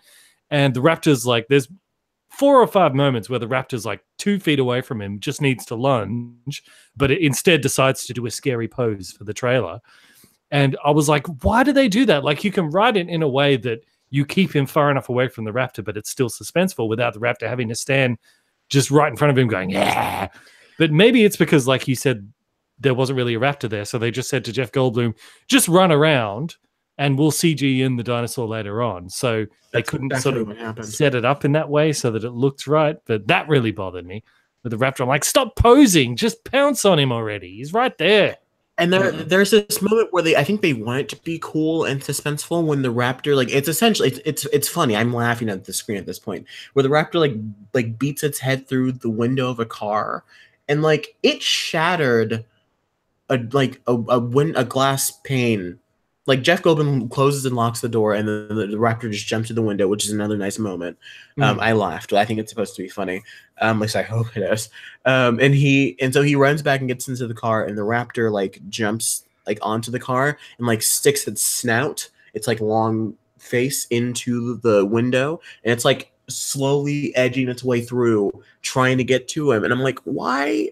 First of all, they can open doors. Like why are you not opening that car door? Mind you, it would be reasonable to assume that the windows on the cars were reinforced because they expected dinosaurs might go up to them, but the windows inside the base in the first movie were just regular windows because they didn't expect dinosaurs to be in there. Yeah, but this also isn't. This is a different island. It's a research facility, isn't it? Isn't it when they're like, yeah. Yeah, but for the raptors in the first movie, when they were fooled or tricked, it was convincing. Like when the girl is in the metal, like the hideaway in the kitchen, and she tricks the velociraptor into running into the reflection. Like that's like a genuinely clever thing that the raptor should be adequately tricked by. But when it comes to this film, when she's doing the gymnastics and she says, "Hey, you," and the raptor responds, the raptor looks. Like, why is the raptor looking? Like, duh. Like, what is this? Yeah, they're predators. They have tunnel vision. Like when they got food there, they just go. But she takes a solid 10 seconds to set up her sweet dismount. Yeah, like, she has a few more swings before, in between the "hey you" and the kick. Like the actual stunt of kicking the raptor through the window it's a cool shot, but like it's hard to take seriously when she's flipping around for 10 seconds. I'm talking about that one shot. If you make that one shot again, I don't buy the fact that 10-year-old girl can kick that predator through the window. I'll tell you what, I don't buy that at all. By the way, how old is she supposed to be? Because sometimes she's like this really snarky, like teenager that doesn't like, you're not my real dad, and sometimes she'll just drop that in there, like, even though I'm pretty sure he is her real dad. And other times she's like, "Carry me." I'm like, how old are you? Like, are you supposed to be like 13 years? Like, she looks like she's 15, but well, let's say she's like 12, 13 years old. Yeah, she's 13 at the time of the film's release, so younger when they were filming. Oh, well, and so I imagine, like, okay, and this is something that other people have pointed out before, and so I'm taking this from other people, but it's like when movies and TV shows do this all the time where kids don't act like kids, they act like stupid adults, and it gives the writers an excuse for kids to do stupid things to help further the plot. The Walking Dead is prone for doing stuff like that, but shows like Stranger Things and the first Jurassic Park are kind of the exemption of like, kids act like children. But this little girl, I'm telling you, man, she is like, she's the thorn in my side for the entire movie. She can't act to save her life. She really can't. She's trying. Like, that's the one part where I'm like, she's trying. But like, and she's also like, Daddy, I'm so scared. I'm like, there's you know, you're on a dinosaur island. You've already been in contact with the T-Rex. You know the T-Rex is there. And so like this T-Rex is in your tent and you just go, we wake up, gee, what's that? I wonder. I really wonder what it could be. My God. Well, she probably feels she probably feels safe because Goldblum has his Spidey sense in this movie, where he's like, "Mommy's very angry." Like there's so many times where he knows something before it's going to happen, and I'm like, "Stop doing it!" And you know what else is like? He spends the whole movie like complaining about how the phone doesn't work, which is like a plot device so that they have to go to this base to signal their thing. But like, wasn't it like Sam Neill's character in the first movie? He was the one that had the technology curse, and now it's just been transferred over to Goldblum. I'm like, come on, really? Was Sam Neill just busy filming Event Horizon, and they just couldn't get him for this movie? Like, why was it not? I don't know. I kind of hated this movie. I was bored, and then when I wasn't bored, I was annoyed. I'm like, why is this Spielberg? You're better than this. It's so lazy. He clearly didn't want to do it. There's like one moment in this film that completely sums up the approach to it, and it's early on when Jeff Goldblum goes to meet Mr. Attenborough, and they're basically saying what the setup of the movie is. And Goldblum at one point asks, what about all the enzymes that the dinosaurs needed? Like, they're going to die on their own after a week without them? Yeah. And Attenborough says, well, that's why you need to go to the island to discover what's going on. They never bring it up again. Actually, they do. You just can't.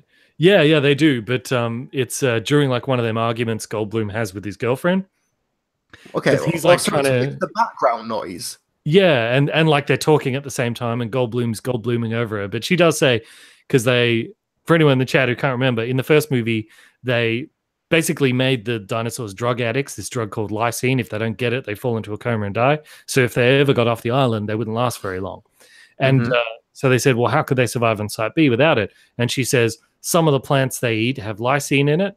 So the carnivores, the herbivores eat the plants, they get the lysine from that. The carnivores eat the herbivores and get the lysine that's in the meat, the flesh. Okay, well that's on me.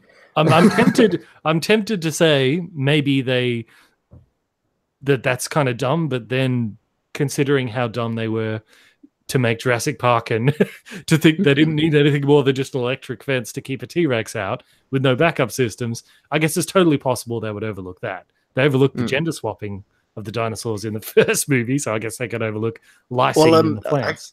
In the first one, because I watched it earlier on today, they say that they didn't have all of the DNA from the mosquito in the amber, so they used bullfrog DNA to fill in the rest of the gaps.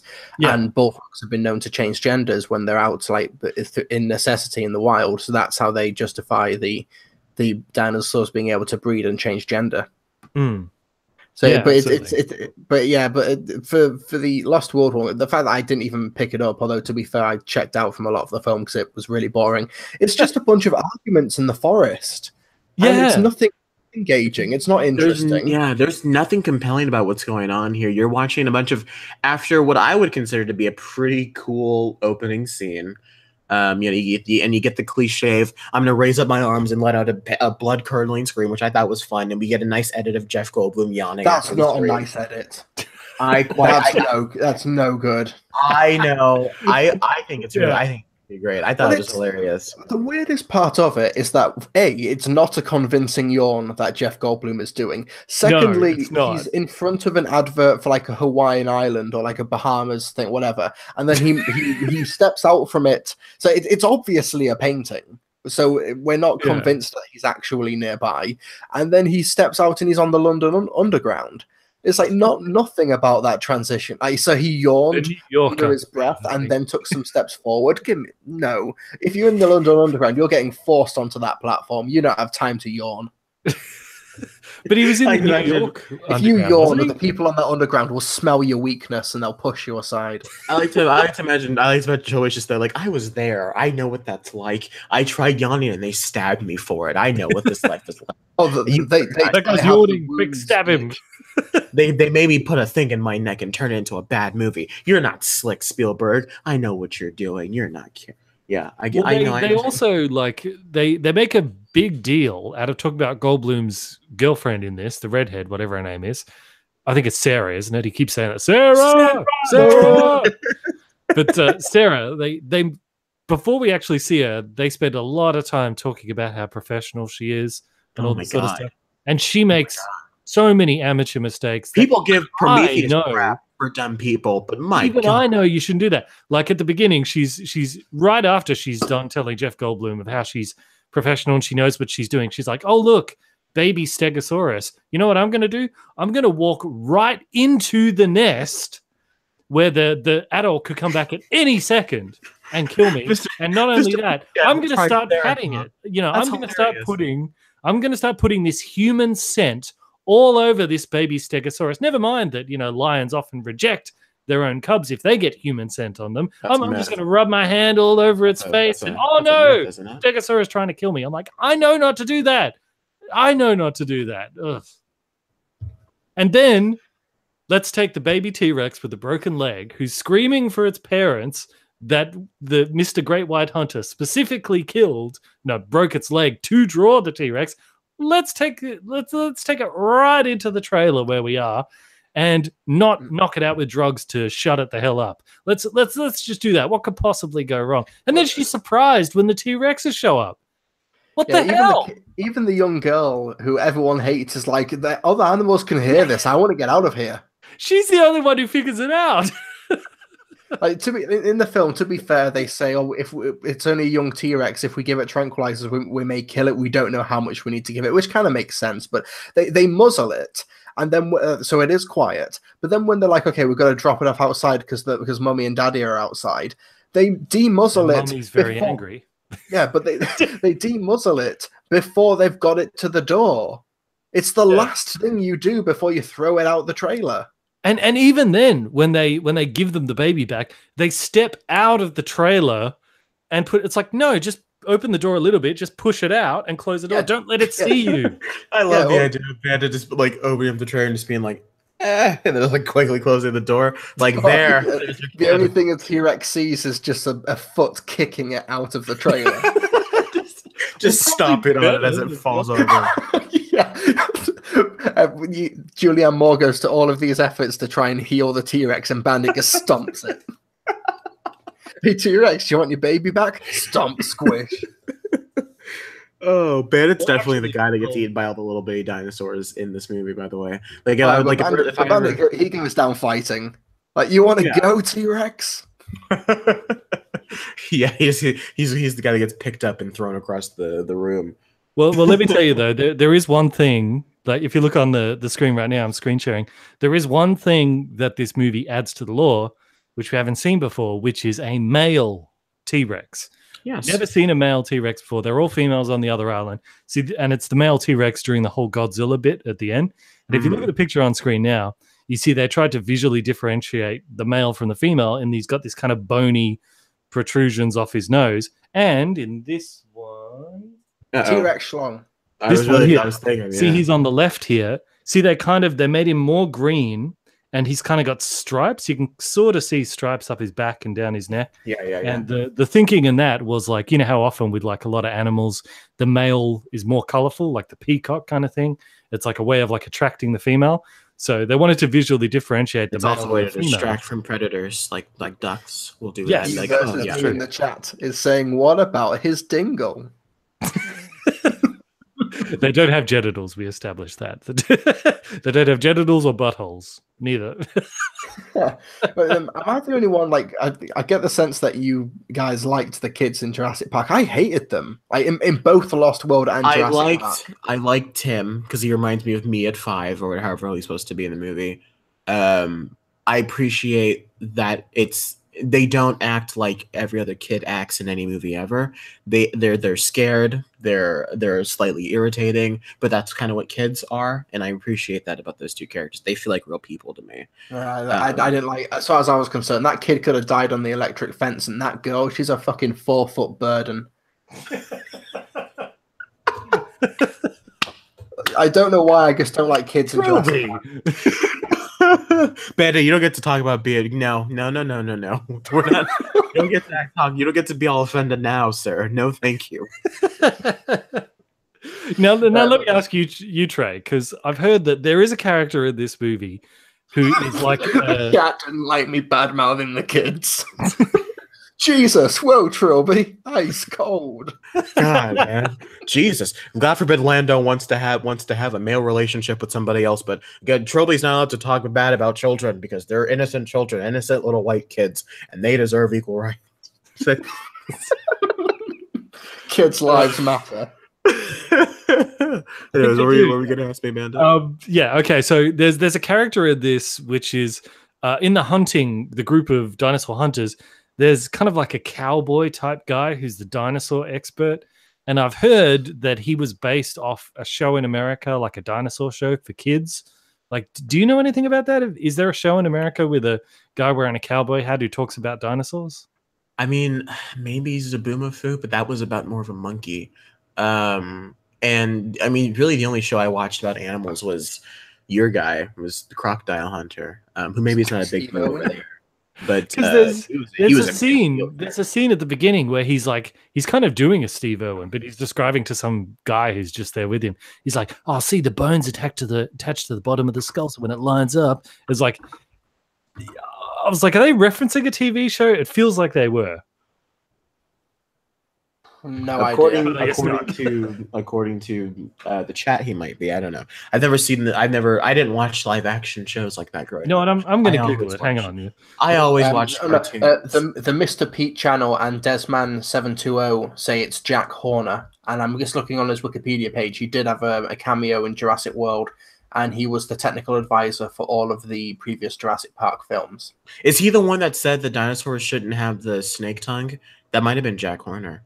Because I'm not sure. I need to rewatch it. Because I know there was a story where he looked at a previs for the raptor scene, and they stepped out and they had a CG like snake tongue, and some guy went, "What are you doing? How dare you?" And so they took the tongue out of the edit. Okay, yeah, I got him on screen now on screen share. So that's Jack Horner. So he advised the movies of how the dinosaurs act. Was that actually him, or was the actor just imitating the guy? I don't think that was actually Jack Horner, but then again, I've been wrong. I didn't know who Jack Horner was in Jurassic World, but he's not in the other films. Yeah, there's a picture of him there with the Jurassic World picture. He's doing an impression. Yeah, I'd love to hear what he said to them about the raptors, because he'd be like, "No, they're like 2-foot turkeys with feathers," and they'd just be like, "Dude, we're not having that in the movie. It's stupid." All right. But some other things like about The Lost World is because I'm nostalgic for it. When I was younger, the death that really hit home for me, I'm not going to say I cried or was like really torn up about it, but I was like, "Oh, I liked that guy," was Richard Skiff as Eddie. He's the guy who during that trailer rescue scene goes above and beyond. He's really fucking trying to save those guys. He's in the rain, he's in the mud, crawling around trying to get the tow cable around the trailer. He's reversing the Jeep. And they're just hanging out there making jokes about them. Going to get some food. He's like, "Can I help you? What do you need?" Yeah. And they're like, "Just shut up and get torn apart. Just get wishboned by those T-Rexes, will you?" My God. And you hear it too, his scream stops. That's the worst part. Like, he's screaming, and then he gets in the dinosaur's mouth, and the scream just ends. It's just an audio cut off. You're like, that's dark. It's like when the babysitter got torn apart in Jurassic World. You're like, that wasn't justified. I mean, it was cool, but it wasn't justified. Like 10-year-old Trilbee watching The Lost World, I was just thinking, this guy's been through so much, and he didn't even see it through. There's no justice on Jurassic Park. That reminds me of a great Benedict Cumberbatch quote from the Graham Norton show. Like he's a little kid watching TV, and a character would walk on screen, everyone starts clapping, and Benedict Cumberbatch goes, "He hasn't done anything yet." And I can just picture Trilbee being like, "Well, Mom, he didn't get to finish saving the day. What happened?" He doesn't understand the point of dramatic irony. Well, there's because Vince Vaughn's in this. He plays the environmentalist saboteur. And he was sort of Vince Vaughn before anyone really knew who Vince Vaughn was. Yes. there's a period where it kind of becomes his movie for like 5 minutes, where it's like they have to run off. He has to run ahead to this base and signal the chopper, and it follows him, and it kind of becomes the Vince Vaughn movie. And he gets there before the Raptors, and he signals the chopper, and they come in, and then they get on the chopper, and he's like, "Well, that's one trophy they won't be taking with him. And let's go over the bullets." And it's like, dude, those dinosaurs are killing people, and you've taken away their only means of defending themselves. Seriously, like even when the T-Rex rips up the camp and is like stepping on people, and that was a cool bit where he steps on the guy and he sort of sticks to his foot, and it's like, that was awesome.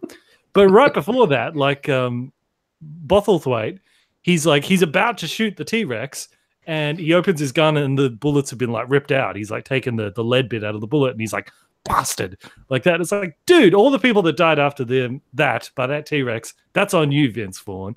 And he lets all the animals out of the cages, and like a Triceratops like rips through like 5 tents, and I'm like, they definitely trampled some people there. And I'm like, that's on you, Vince Vaughn. Yeah. These bloody environmentalists. Yeah, Vince Vaughn is responsible for more deaths than the T-Rex. Yeah. Man is the real villain. But like the sequence that I almost wholeheartedly recommend is that trailer sequence. Like, oh yeah, there's a lot of suspension of disbelief, because there was a series on the Escapist like website called Real Physics, and it was like movie physics, and they would break down certain movie scenes like the truck flip in The Dark Knight, the flying tank in the A-Team, and see if they were scientifically possible to do. Yeah. And they dedicated an episode to the glass sequence in The Lost World, where Julianne Moore falls, hits the glass, and because the real weird bit of physics about that is that she hits the glass and it doesn't break. Fair enough, but if it's not strong enough to break on the impact, why is it cracking afterwards? Exactly. And apparently, in order for Julianne Moore to hit that glass and for it to not break and for that to happen, the glass would need to be nearly an inch thick. It would need to be over 600 pounds in weight. Wow. That's big. That's heavier than a grizzly bear. You'd need to have that much glass at the back of your trailer to stop a normal woman from falling about. You just see DiCaprio, the bear from the Revenant, just rolling down the trailer. Can you imagine DiCaprio hitting the glass and going, "Oh, I'm safe," and at the bottom of the trailer is a grizzly bear? I can watch DiCaprio just think he's safe and then see a grizzly bear all day. Like, just he just gets back to his home, he goes to take a leak, and you just see the bear just in the shower. It's like, oh god. Disregarding physics, like the most unrealistic thing about The Lost World is the glass, not the genetically engineered dinosaurs. It's still a really, like, upon initial watching, it's a tense sequence. It's like, it is Spielberg's tension working. It starts tense, but there's a certain point. I think it's because the bit with Richard Skifford, or however you pronounce his name, Toby from The West Wing. Great show, by the way. I want to watch it. There's a point, I think that all that stuff goes on a bit too long. It's got some tonal clashes. Like the T-Rex scene has this nice balance of from the first movie. It has this nice balance of humor with Jeff Goldblum, who's really the only one cracking jokes at this point. And it's got this fun B monster movie feel to it. This one, I don't know, at some points it runs to be a really interesting, like, suspenseful, this person might actually die. But in other times they're cracking jokes, or a character gets eaten for seemingly no reason because we haven't had dinosaur death in a few minutes. I don't know.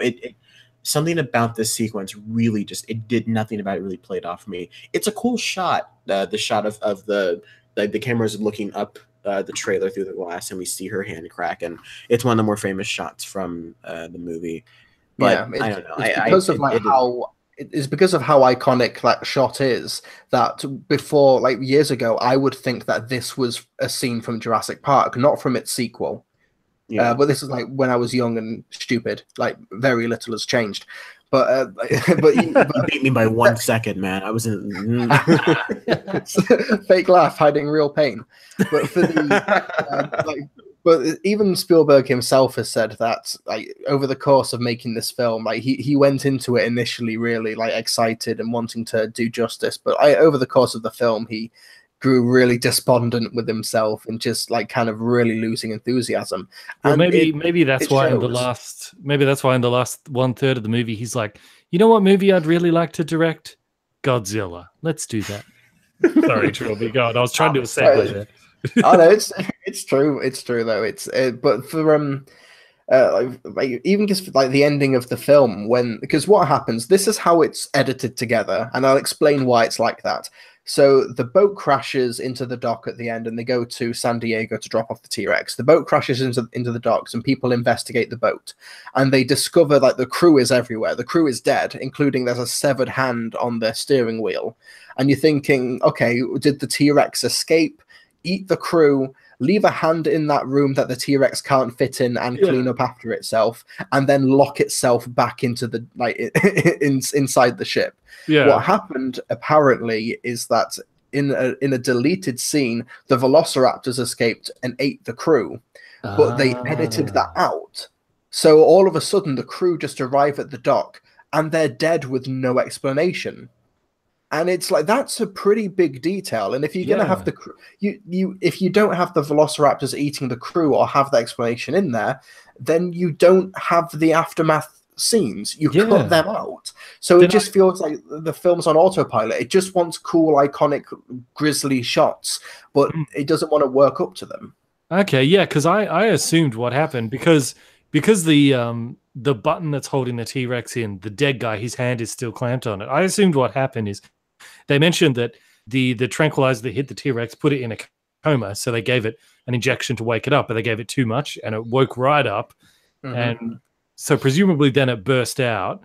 So I assume it burst out, ate a few people, maybe the T-Rex ate that guy in the cabin, and then it went back down into the thing for whatever reason. And this guy once it eats a lot, it's tired. Maybe it chased a guy down there or something, and then for whatever reason, that guy with his last act finally pressed the button to close it again. And until that moron comes up and picks up and presses the button to open it. But when you die, you lose all your grip, don't you? When you die, you let things go, don't you? I mean, I don't know how the process of death works in reality, but I'd imagine when you die, you don't keep clenching onto something.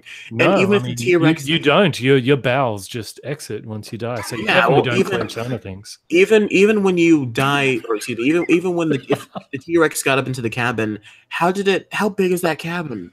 And here's my question: how big is the T-Rex? I don't like. Is it the same T-Rex from the first movie? It's not, right? It's the male one. It's far smaller than the T-Rex in the first movie. I'll tell you what. It bothered me because I'm like, sometimes it's bigger than a bus. Other times it can barely fit in a cabin and destroy and eat people. Other times it's because in the first movie, like the T-Rex's eye is like the size of like half that girl. But then suddenly in this movie, like the whole head is the size of Jeff Goldblum. I'm like, wait a minute. I'm like, how big is the T-Rex? Well, it's also like once the T-Rex running amok and smashing into video stalls, giving you a heads up, Trilbee, because I'm going to go into that area in a minute. So you can look at that thing we're talking about. Ominous. Trey doesn't know what we're talking about, but that's okay. Is when he's ripping apart reaction, Trey. when the T-Rex is running amok, I'm sitting there thinking, you know, once the first army helicopter shows up, this issue's handled pretty easily.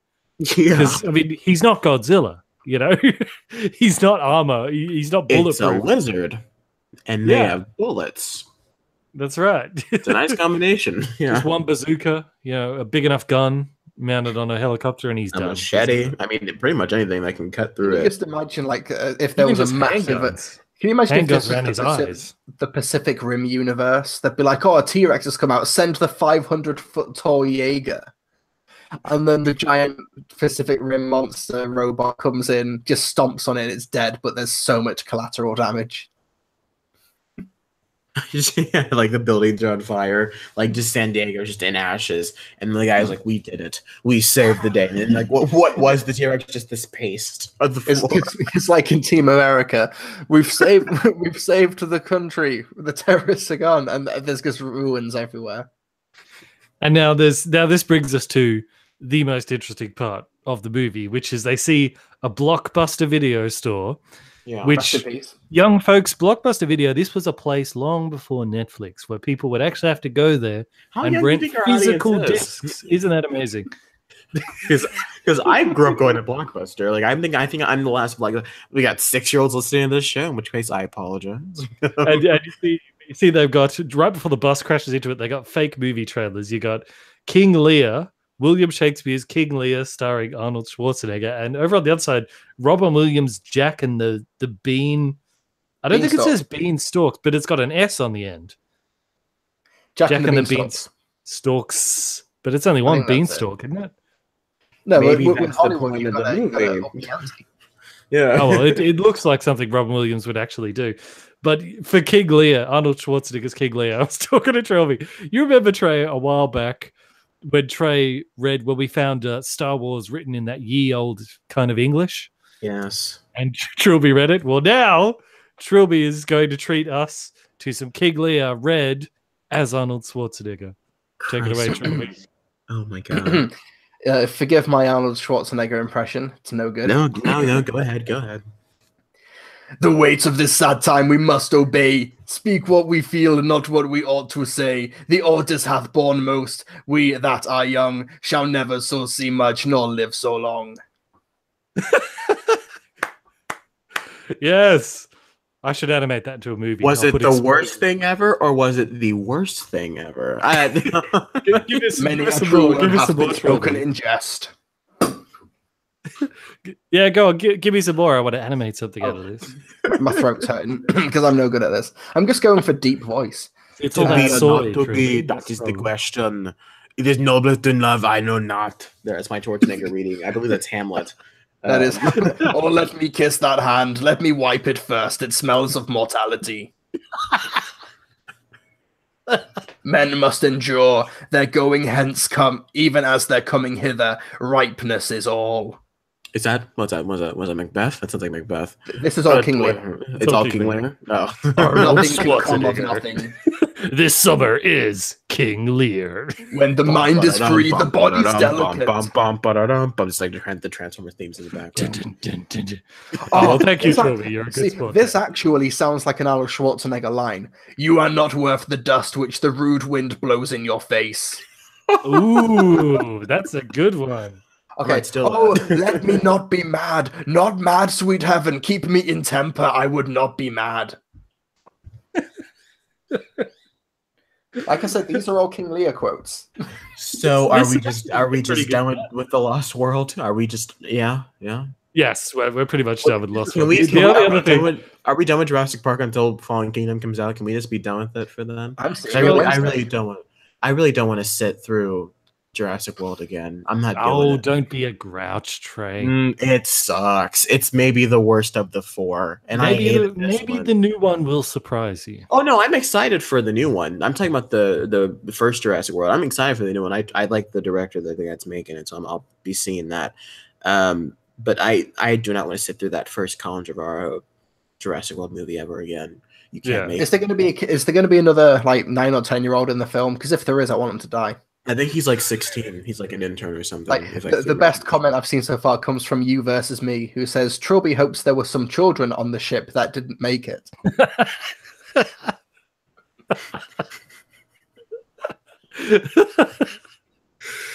Sad part is that's probably true. Yeah. Yeah, I guess like killing kids. Well, let me ask you. The last thing I have like written in my notes for The Lost World is, do you think John Hammond is a hero or a villain or somewhere in between in this one? Because his sleazy nephew is kind of the corporate douche who gets eaten alive by the baby T-Rex at the end. John Hammond doesn't seem to care. The next thing we see of John Hammond, he's just on the TV talking about, if we can only step aside and let nature find its course. It's like, your nephew's just dead. I know he was trying to screw over your company, but what do you reckon? Is he a hero or a villain? Can I do you want the snarky answer or the real answer? Both. We want the snarky answer is the real answer. One, who cares? 2, he's the hero, because that's what the movie wants you to think. Because it's swelling music, Like it's meant to be like if Spielberg really thought the gymnastic thing was meant to be taken seriously as a triumphant moment, like the music is built as that way, then you're meant to look at John Hammond as a good guy because he understands it. Like, we shouldn't mess with the animals. And even though I've been making money off of messing with animals my entire life, but yeah. Speaking of the music, I was watching The Lost World on Blu-ray with subtitles because everyone just was whispering and talking over each other, so I needed the subtitles. Yeah. And whenever the music was like really prominent, it would say, like at the bottom of the screen, it would say ominous music builds or loud triumphant music. That's how you know what emotion you're supposed to feel. That's why it's always the whimsical music whenever there's John Hammond, even if he's doing kind of evil stuff, and whenever there's the hunters trapping the animals, even though it's not that bad, the music's like dun dun dun dun dun. What about the scene in Jurassic Park when Hammond is at the table eating all of the ice cream? Can I just he's eating ice cream, the music swells. Can I just have Bandits sing every score from any movie ever now? Can I just have the Star Wars crawl be Bandit singing the Star Wars theme? You know what else I might animate? I might try to put together the villain cut of John Hammond. Just scenes of John Hammond with evil music. See if you can make him seem villainous. Yeah, you need like the Halloween music or the Saw theme. I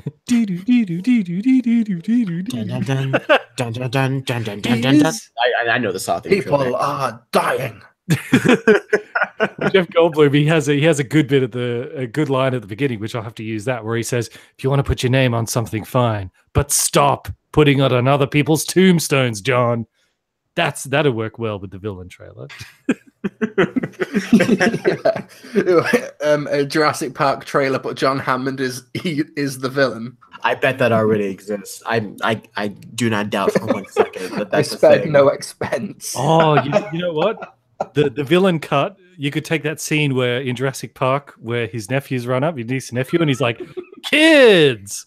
Like if you edit that creepily, it could be like, "Kids." No, you need to blend the lines together. So instead of "I spared no expense," it's "I spared no people. I spared no kids.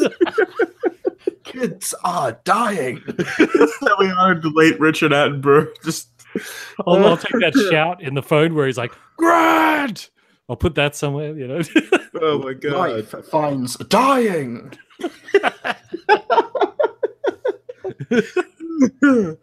Oh my god! What about your girlfriend? Mistakes, but I do ask that they pay for them. Yes. Clever girl. I was gonna say it's like a horror movie. Like she's walking down the hallway, you just hear "Spared no expense." Like it's like around her, like he's cooling around her somewhere. Yeah, it'll be like in Batman: The Killing Joke when the Joker's on all the TV screens. Yeah. You just see like an empty bowl of ice cream on the floor. Like he's nearby. He's here. Yeah, that line spared no expense. I'll have to have that at the end, like at the trailer when there's a boom and everything goes dark and silent, and then there's like "spared no expense." I'd have to have it like that. So. Okay, I'm totally going to do that. Okay, that's ours. Don't steal it. Copyright Bandit Incorporated and Trilbee Reviews and Podcast Media. There, it's ours now. Which means we get some of the profits. What I said out loud? Oh yes, Richard Attenborough is dead. Chat, you are correct. Richard Attenborough's rolling in his grave. I think he'd appreciate it. He's a British. Yeah, he would have wanted this. Didn't he die a long time ago? He died in 2014. Yeah, I thought so. Have any of you folks heard of David Attenborough? Really? Well, but have you heard of David Attenborough? Yeah, he's the British narrator for the documentary. Yeah, but he's in his early 90s, and every year around every May it's his birthday, and every May 8th he is trending on Twitter. And if you don't know it's his birthday, you think, "Oh shit, he's finally dead." Well, I feel that way about Stan Lee. Like I'll see a black and white picture of Stan Lee, like, "Oh no, it happened," and then sometimes it just doesn't. Yeah. That trending, I heard. Wow, it scares me. I heard that like news channels and that they put together, whenever someone dies, they have like a tribute, like series of clips of like showing their life and stuff. But apparently they have them in reserve. Like they actually think through like who might die this year, and then they put them together so they got them ready. And like, I remember there was some Australian celebrity where he's like 60, and a friend of his like worked at the news. He's like, "Yeah, we just did your death package," and he's like, "Thanks, mate." There's a great show called The Newsroom. Aaron Sorkin nerd over here, and there's a great moment about that, about how they almost miscalled the death of somebody, and like the people at the news had to like make the thing, like someone made a death card, and I don't know, just what reminded me of that bit, and he has to like hit backspace and like this person's not actually dead.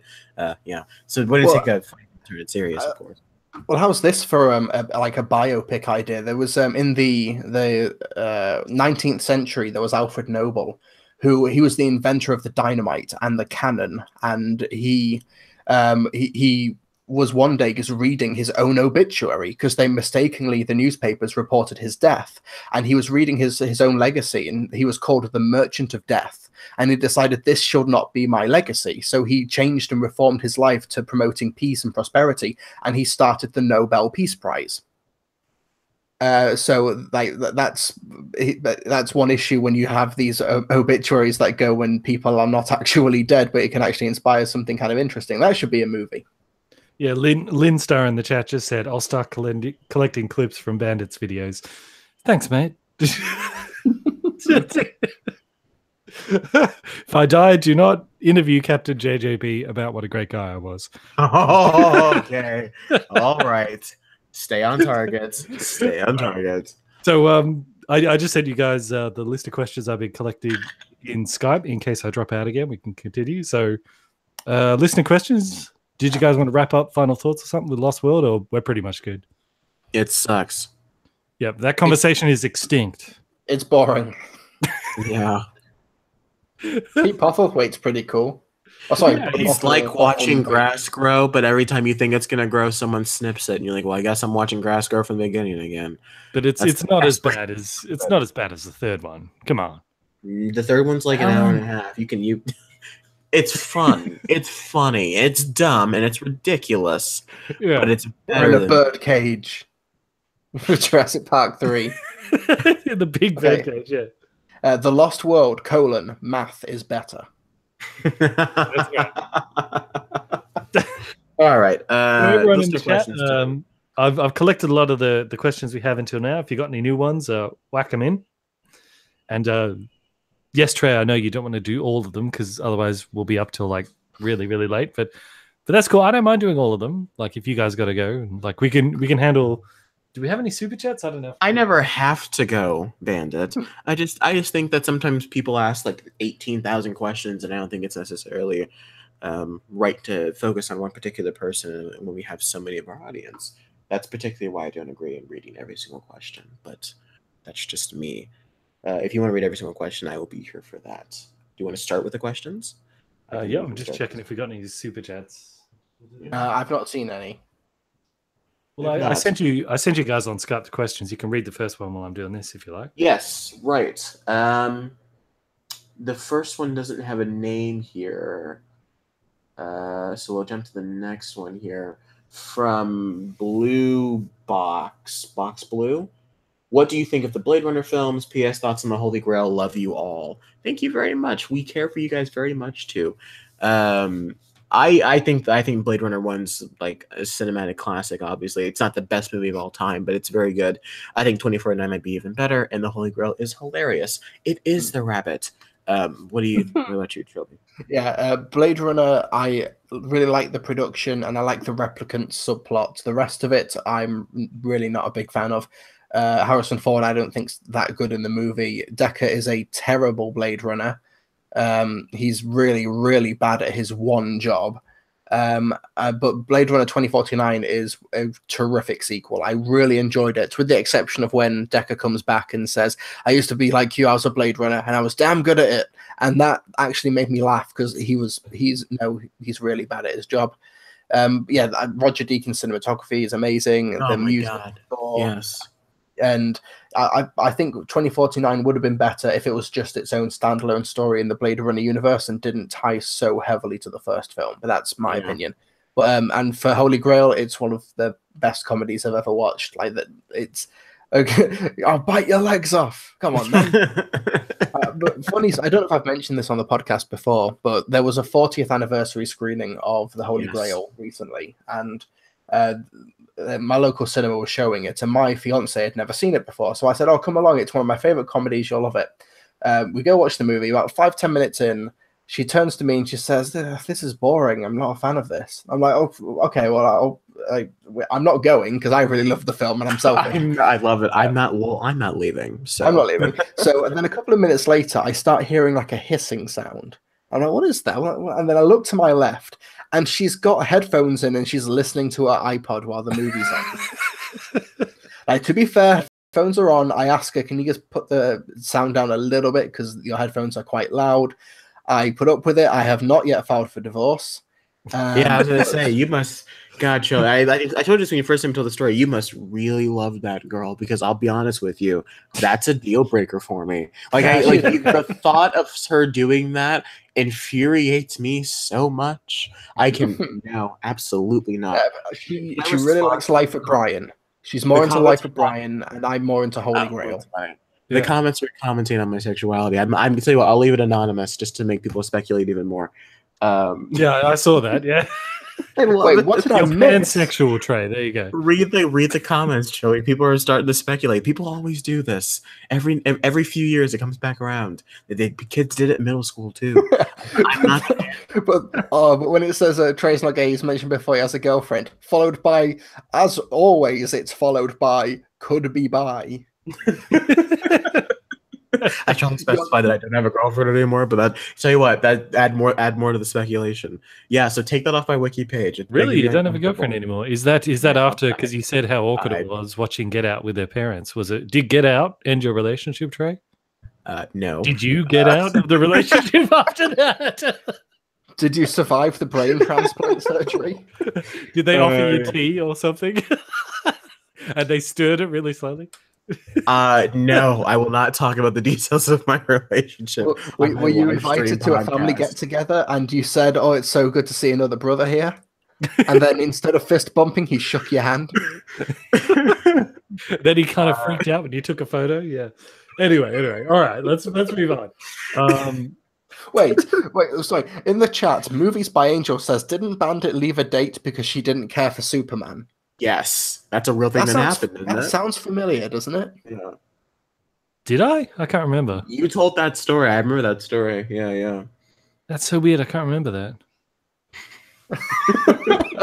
I don't know. Could have happened. There's some girl listening to this right now. It's like, that was him, and she's just gonna dox him and just release everything. When I move on, I move on. That's just how I roll. Unless it's The Last Jedi or Kathleen Kennedy, because my God, are you still on that train? Oh my good Lord, get over it. Sorry. In the super chat, you versus me has just donated $5 saying, "You guys are great. Keep it up. Don't let Trilbee near children." He's not a Tide Pod, guys. He's not laundry detergent. He's He's like a Kinder Surprise. He's sweet on the outside, but he might choke you if you're not careful. I'm not allowed near children for violent reasons, not for other reasons. I want to stress Thank you for the super chat, you versus me. We very much thank you very much, you versus me. We appreciate your compliment towards us. Thank you very much. Okay, so we got next question is, what are your thoughts on Zack Snyder directing Fountainhead film? Evidently, he confirmed it's his next project. Why do people seem to hate Ayn Rand? What has she ever done? I don't know either of those things. First, I'm going to Google Fountainhead, then I'm going to Google Ayn Rand. So this is the thing I mentioned earlier when we talked about the Zack Snyder story. Oh, that's right. Yes. Now, it's 4 a.m. I don't want to disrespect the work of Ayn Rand or misrepresent it or whatever, but it is like the philosophy from BioShock. Every person is entitled to the sweat on their brow. There is a system where it's entirely merit-based, or whether it's kind of like extreme socialism in a way. And the issue with why people have an issue with Ayn Rand's philosophy is basically it could end up hypothetically like BioShock, where some people can abuse the system, like people abuse communism, people do abuse socialism, which could, like any political system or any form of like social structure can be ripe for abuse. But with Ayn Rand's, it's essentially if one person is able to hoard all of the power, then they are indisputably in charge, and that it's an easy path to dictatorships, basically. Interesting. So I've got it up on screen share there. So is it? It sounds like it's kind of more of a meritocratic like the sweat of their own brow, that kind of thing. Is that right? Yeah, kind of. Yeah, it's also where the people who are really in charge are the ones who like supply what's like the farmers are in the hierarchy, some of the more important people in the world, because they would supply the crops and the food and things like that. I'm probably really misrepresenting it and simplifying it. It's 4 a.m. here. They'll tell you in the chat if you're wrong. I'll guarantee you that. Yeah, I am keeping one eye on the chat. But it's very easy to Google what's wrong with Ayn Rand or what's wrong with objectivism, and you'll find numerous think pieces from people who like genuinely have studied it and people who think, oh, socialism, blah. But Zack Snyder doing an Ayn Rand film. If you watched like Justice League and Batman v Superman, it's very much in his wheelhouse, and it wouldn't surprise me if he had all of Ayn Rand's books on his shelf and was reading. Noah O has a point. He isn't of like the idea of philosophy and themes and all that. He's just really bad at it. He's not a particularly good storyteller. He's a great filmmaker, and he's good at recreating shots. He just doesn't understand the concept of basic storytelling, which is a problem because he's a movie maker. It's kind of good and kind of bad that Zack Snyder's involved in it, because on the one hand, I'm tempted to say, well, if it's a real interesting philosophy, Zack Snyder could screw it up. But on the other hand, Zack Snyder screws up when he tries to write his own stories. When he does Watchmen, when he does 300, stuff that's based off books that are written by people. Because he did Batman so well, Yeah, well, that's because he created his own story. He should have just done, Well, it's essentially just Dark Knight Returns and Death of Superman as a movie. And it's bad, and it's very bad. But the point is he did not have like a script that he just followed like he did with Watchmen or others. So if he's just sticking to what these other books say, like his visual style with a clever writer can be a really good combination. You just got to be careful with Zack Snyder. Mm-hmm. I agree. Well, I'm definitely interested because I'm a big fan of meritocracy, but the problem with meritocracy is when you treat everyone the same, you inevitably come across the problem that some people do things better than others. Like, you can't avoid that. And then the people who aren't as good as that other person are like, this isn't fair, but it is fair. It's just that not all men are created equal. That's all. Yeah, well, it's the fact that Ayn Rand's objectivism philosophy it's often just shouted down just on principle. I'm not saying I endorse it or whatever, but I think it is no worse or better than capitalism has its own massive flaws, socialism has its own massive flaws, and all social structures are ripe for abuse in the wrong hands, and depending on who the leaders are. So I think it's kind of an equal playing field in some respects. Well, it's a little bit like anyone who's active on the internet cannot avoid coming across Jordan Peterson. That guy's bloody everywhere. But he with his Kermit the Frog voice, he's always talking about the dominance hierarchy and nature and all this sort of thing. But what's interesting about that is he talks about like with the dominance hierarchy in like an animal like a monkey tribe or whatever, like if you don't have what it takes to climb to the top of the dominance hierarchy in a monkey thing, you're pretty much screwed because there's only one dominance hierarchy and there's only one set of skills to get to the top. But with humans, there's a dominance hierarchy for every single set of skills there is out there. You can be like the best boxer in the world, or you can be the best philosopher in the world, or you can be the best entertainer in the world. It's like you can find a dominance hierarchy that fits your particular skill set, and then it's fair because you're competing against others with the skill set, and it just comes down to how hard you're willing to work. So that's why I think meritocracy can work, but people need to stick to what they're good at. Well, I've just found a good definition of objectivism from theobjectivestandard.com. This is actually what I've been trying to say, but I'm terrible at articulating it. So objectivism advocates scientific advancement, industrial progress, objective as no religion-based education, romantic art, and above all, a reverence for the faculty that makes such values possible. So basically, it's a laissez-faire capitalism system where science and industry can do whatever the hell they want, which can be very good in terms of science wanting to progress and make technology better and make like medicine and travel and stuff like that. But it also means that you don't regulate that science. So someone who wants to create a chemical in a laboratory that wants to wipe out the world, you can't technically stop them if you go for a full objectivism philosophy. That's right. Yeah. And when you let corporations do whatever they want, say, oh, it's all free market, then you end up with crony capitalism. That's not good either. So it's it's a constant pain in the behind. Yeah, so you can see why Zack Snyder, who's such a big fan of Batman, and is like, Batman should be able to kill, do whatever he wants, should be above the law, all of that. You could it's a weird parallel to draw, admittedly, Batman and Ayn Rand's objectivism, but the pieces are there. There's enough, so you can see that Zack Snyder has reverence for this sort of philosophy, and it's understandable why he'd want to do it. Yeah, well, Zack Snyder's got a serious love affair with the whole he's a god. I mean, that comes up in all his movies, whether it's Superman is a god or the Emperor in 300, oh, he's a god, and or Watchmen is like God exists and he is American. He's always about this idea of God walking among us. Why doesn't he just make a movie about Passion of the Christ or something? I mean, it seems to me that's what you want to do. Zack Snyder said, just go all in and do it. Even Watchmen kind of makes sense the way he adapted it, because it's the ending of Watchmen, spoilers, is that it's the ends justify the means. You kill millions of people to save billions. And that is, and using that philosophy, this is a philosophy that Zack Snyder, even if he doesn't subscribe to it, he's fascinated in.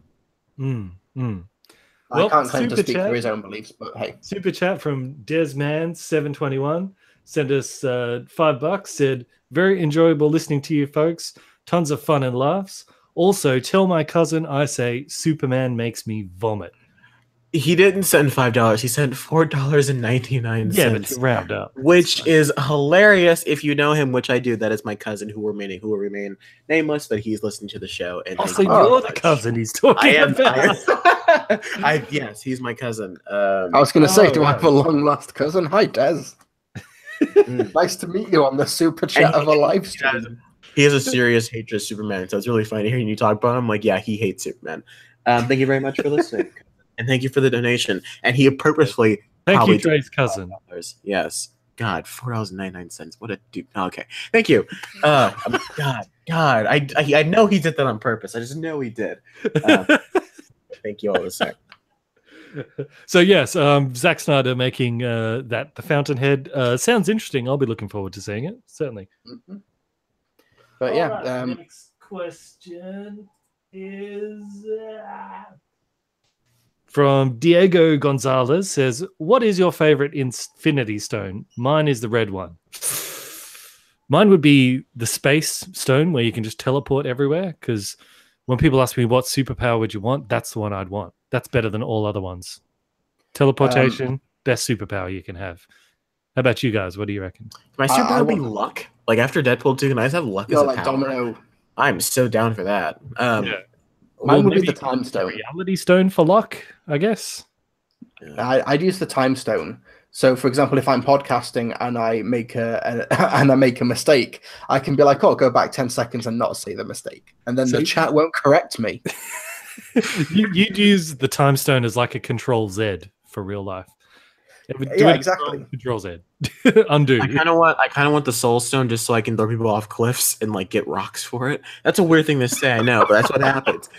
You just walk up to people, just yeet, and just throw them off the cliff, and they die. And then I just have a stone. I'm like, there it is, snap. And then their soul will be trapped in the soul dimension, where they're forever little kids standing up to their ankles in water under Japanese style roofed. Have you seen the memes of that when it's captioned? So, did you do it? Yes. Did you get concessions at the movie theater? Yes, I did. How much did it cost? Everything. But that's good reasoning, Trey. Especially if you're on a cliff face and a kid comes up to you and the kid's like, "Oh, I'm in a Jurassic Park movie. I'm going to throw him off the cliff." Or if it's just a cart of puppies or some piglets. No, not puppies. Yes, that's you, Trey. I love my sick, twisted laugh at that. That was funny. All right, next question. This one includes Alicia Vilcaya, so I was just going to get ready to put a screenshot of her up. The question is, do you think... Make it tasteful, Bandit. Sorry. Anyways, I haven't even Googled it yet. Yeah, Hulk Fuzo says, question, do you think Alicia Vikander... Ooh, good job. Oh, thank you. May have been a better Rey. Would have filled out the Ex Machina cast. Also, thanks for the principal thing used in that stats project over The Last Jedi. I'm not sure what he's talking about. The Paredes principle or whatever. The 80% of the revenue is made from the most hardcore fans. Oh, the Pareto principle. Yes, that's what he's... Okay, I'm guessing it's that. But yeah, because for the filling out the Ex Machina cast, you've got Domhnall Gleeson, Oscar Isaac, and if you had Alicia Vikander in the Star Wars films, you'd have all three of them. She's not as good as everyone thinks she is. I think she is good in the right material. Like, she's amazing in Ex Machina. She's good in Ex Machina. She's got moments in The Danish Girl. Maybe I just don't like that movie. But I don't like that movie either, but I think she's terrific in it. She probably should have gotten the Oscar. I didn't know it was nominated that year, but I'm pretty sure she got Best Supporting Actress, I think, for that movie.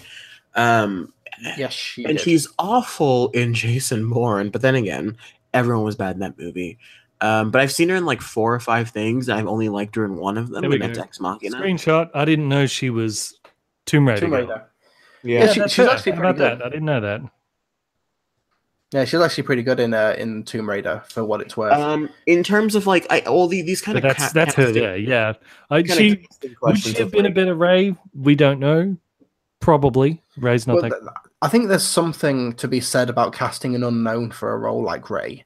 Because when you meet Rey for the very first time in The Force Awakens, this is a completely new person who you're learning from the ground up. Daisy Ridley had only been in an independent student film before she was in The Force Awakens. I was actually I reported on it for the university news thing because I was the film critic at Keys TV News when they did these casting calls all across the UK looking for an actress to play Rey.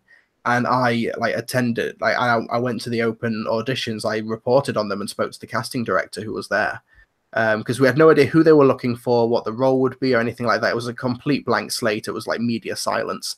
But yeah, it was interesting because how they literally looked at tens of thousands of people to get this role because they were after an unknown. They didn't want a name. And I think that was a good approach to take. Yeah, that's right. So, yeah. Okay. Did we answer all this? Trey, your cousin says... Your cousin says... I saw that picture. So, what were you saying, John? Desman720, your cousin says, Trilbee's favorite Star Wars movie is Revenge of the Sith, just for the scene with Anakin murdering all the younglings. Yes. Master Skywalker, what are we going to do? There's just Trilbee do it, Anakin. And just sitting in the theater all happy. Do you know something? You're not wrong. Whoa, my ears. Oh, God. That is the worst I should do ASMR, but it's just threatening kids. Chubby's gonna get a phone call or a knock at his door. It's just gonna be like, sir, have you been making comments about the threatening of children's lives? No, of course not. And then they just play the podcast. Yeah, right. They're just well, just play him 3 hours of audio. Yeah. Conversely, Movies by Angel says that my favorite Indiana Jones is The Temple of Doom because I like seeing children being whipped. No, this isn't. No. Careful, easy, steady on. This is your fault. This is what you've done, Chubby. This is your doing. Yep, this is the grave I have to lay myself in. Super chat from the Mr. Pete channel, $2. He said, "Did you read my question? May I be used?" As yes, I did. I didn't read that question, Mr. Pete's channel. I did copy your early one saying, "Is Trey gay?" Because I'm fine with it if he is. I copied that one. I'm guessing that's the important one. No, it's not. It's he asked if he could potentially be a substitute host in the event that. Hey, look, we don't rule anything out. We'll just say that we don't rule anything out. Thank you, Bandit. Play politics for me, please. Certainly a possibility. We never know. Let's keep that can of worms closed. What's our next question? The next question here. The next question is. Trilby, I love the headcanon they've established this episode. I'm some form of sexuality that's not straight, and you enjoy you're like sadistically attracted to children getting attacked. And there's this. I'm not attracted. I know, but that's the headcanon that's being built right word. now, and that's what the chat's saying. I love that they've twisted it just enough to where it's just wrong enough. Like it's that one extra. It's the extra layer. What's the question there, Bandit? Lynn Stark question says, when is episode 2 of Bandits Minecraft series coming out? Not soon enough. Come on, man. When is it out? I don't know if I'm good enough at Minecraft though, because I'm a real noob with it. They clearly watch it for you, not for your Minecraft skills. I know, but if I actually jump into the field of Minecraft, if I create another channel for that, I'll be like, here's a cool new idea, and everyone's going to be like, yeah, that's like 5 years old. Get up with the times, old man. Let's go to the Nether. Bandit, I mean, I had to break it to you, but yeah, I've never seen that in Minecraft yet. I don't even know how to enchant things yet. You haven't been to the Nether? Oh well, the enchant you gotta build a book. You gotta build an enchantment table. You gotta get diamonds and obsidian. I can walk you through it if you need help. I got you. Yeah, well, my nephew wants to do it as well. He's like, let's do a Minecraft channel. 7 years too late. Done. We'll call it Bandit Craft. How about Matecraft? Like a Movie Mania? We'll think about this later. This is a real thing. Copyrighted. It's ours. No one else take it. But I thought maybe I could get away with doing Minecraft videos if I made it in the sense of like, here's the Minecraft videos for people who know almost nothing about Minecraft. That way no one would criticize me for not knowing enough. Okay. All right. Next question. Sam Heinrich. G'day, boy. Sam. The master of the Discord says, question, do you Ant-Man's daughter Cassie, what? Do you Ant-Man's daughter? Do you read these before you look at them? No, the word think needs to be internet in speak. You know, it's like, do you think she will disappear at the end of Ant-Man and the Wasp? Well, I don't think so. Why would his daughter disappear? Does that happen? Because Infinity War. Oh. Yes. Welcome back. Yes. Right, because Hawkeye, they make a point in Infinity War of saying that Hawkeye and Ant-Man have made deals with the government to stay out of superheroing to keep their families safe. So if Ant-Man's daughter and maybe Hawkeye's entire family got dusted, they might say, what's the point, and come back. That's possible. Yeah. Because what we're seeing with the trailers from Ant-Man, I know Trilbee would like it if the child got dusted. Oh, tremendously. Again, just I might as well just lean into it. But from what we're seeing from the trailers for Ant-Man and the Wasp, it seems like a really fun palate cleanser. It's the deep voice. Yeah. That's what gets it. If you had like a really fun, light-hearted film like the original Ant-Man for like 90 or 100 minutes, and then the post-credit scene is, we're going to kill the daughter. That would be brutal. I don't know if the film would get... if you opened Infinity War Part 2 with that... It's a bit too dark get away with Marvel. But like, yeah... But no. Well, like showing a kid do it. I mean, Groot's a teenage tree, but that's a tree. No one... like that's different. But if you just showed a kid... You're going to get more tears from Peter Parker going out than... Because Cassie is not going to feel it. She's going to be like, what's going on? And then she's just going to vanish in the dust. But Peter Parker feels it. And you get to watch him in agony, like claw at Tony Stark as he's trying not to die, which is far more heartbreaking than watching a little girl say, I don't feel well or whatever, and then just becoming nothing. Because that's how everybody else wins. But it's also, I don't want her to like go for the sake of being fridged, if that makes sense. You get like the whole point of Ant-Man in the first movie is that he wants to be the hero that his daughter thinks that he is. And whatever happens in Ant-Man and the Wasp, we're not sure what the story or the moral of that film's going to be. But after having that and then just seeing her go like turn to dust because he wasn't a good enough hero or because he wasn't there to help the Avengers or something, I think that's for Avengers Infinity War, that's dark and appropriate. But for an Ant-Man and the Wasp movie, I think it's too far. But they'll probably open whatever the fourth film is, a Vengeance or whatever they're going to call it. They'll probably open. What if Michael Pena dies? I wouldn't have any issue with it. He's the worst part of that movie. I don't find him very funny at all. Have you seen him in the latest TV spot? And he's like, "What's up?" It's like, "Oh, welcome back to 2000 and late." Yes. Well, what they could do in Ant-Man. I also may not even see Ant-Man, to be honest. I'm not super looking forward to it, but I mean, if we're gonna talk about it on the show, then I'll see it. It was all right. But what they established in Ant-Man is that when you go subatomic, you go into this subatomic realm, and it's implied that Michael Douglas's wife is still somewhere lost in there. So if they kill, in air quotes, his daughter by sending her to the subatomic place, that's kind of okay because it's assumed that he'll go there and find her and save her and bring her back at some point. So that could work. Like they could kill her in that regard of sending her subatomic. Well, even if she dies, she'll be brought back whenever they do whatever it is that brings back Spider-Man and Black Panther. Like anyone that gets dusted, I presume, will be coming back, seeing that the original Avengers cast didn't get dusted, which means that they are toast, by the way. Yeah, I don't want Loki to come back. I don't want Loki or Gamora to come back. Anyone who died before the dusting, I'm thinking they're gonna swipe out Drax for Gamora, and Drax will sacrifice himself to save Gamora, or Thanos will have a change of heart or something and be like, "I'm gonna destroy the Soul Stone to bring back Gamora. Gamora's gonna make it out of this movie." I do like how we're referring to it as the dusting. Yes, like it's not like the click or the purge. It's the snap. No, it's the dusting. There's this great Captain America meme where it's the scene from Siren Homecoming, and like he goes, "So you got detention?" He goes, "So you should have gone for the head." I love that one so much. Yeah. I've seen so many great ones of those. You don't feel so good. I love this. So you became a meme.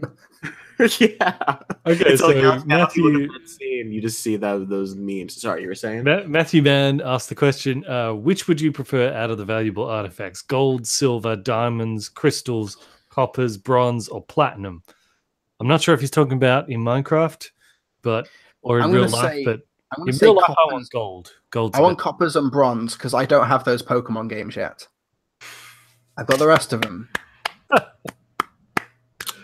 You win, good sir. I'd rather gold because that's more reliable. Diamonds, you can manufacture diamonds. They just buy a lot of them and don't release them to control distribution and all that. Yeah, I'd go with gold. How about you, Trey?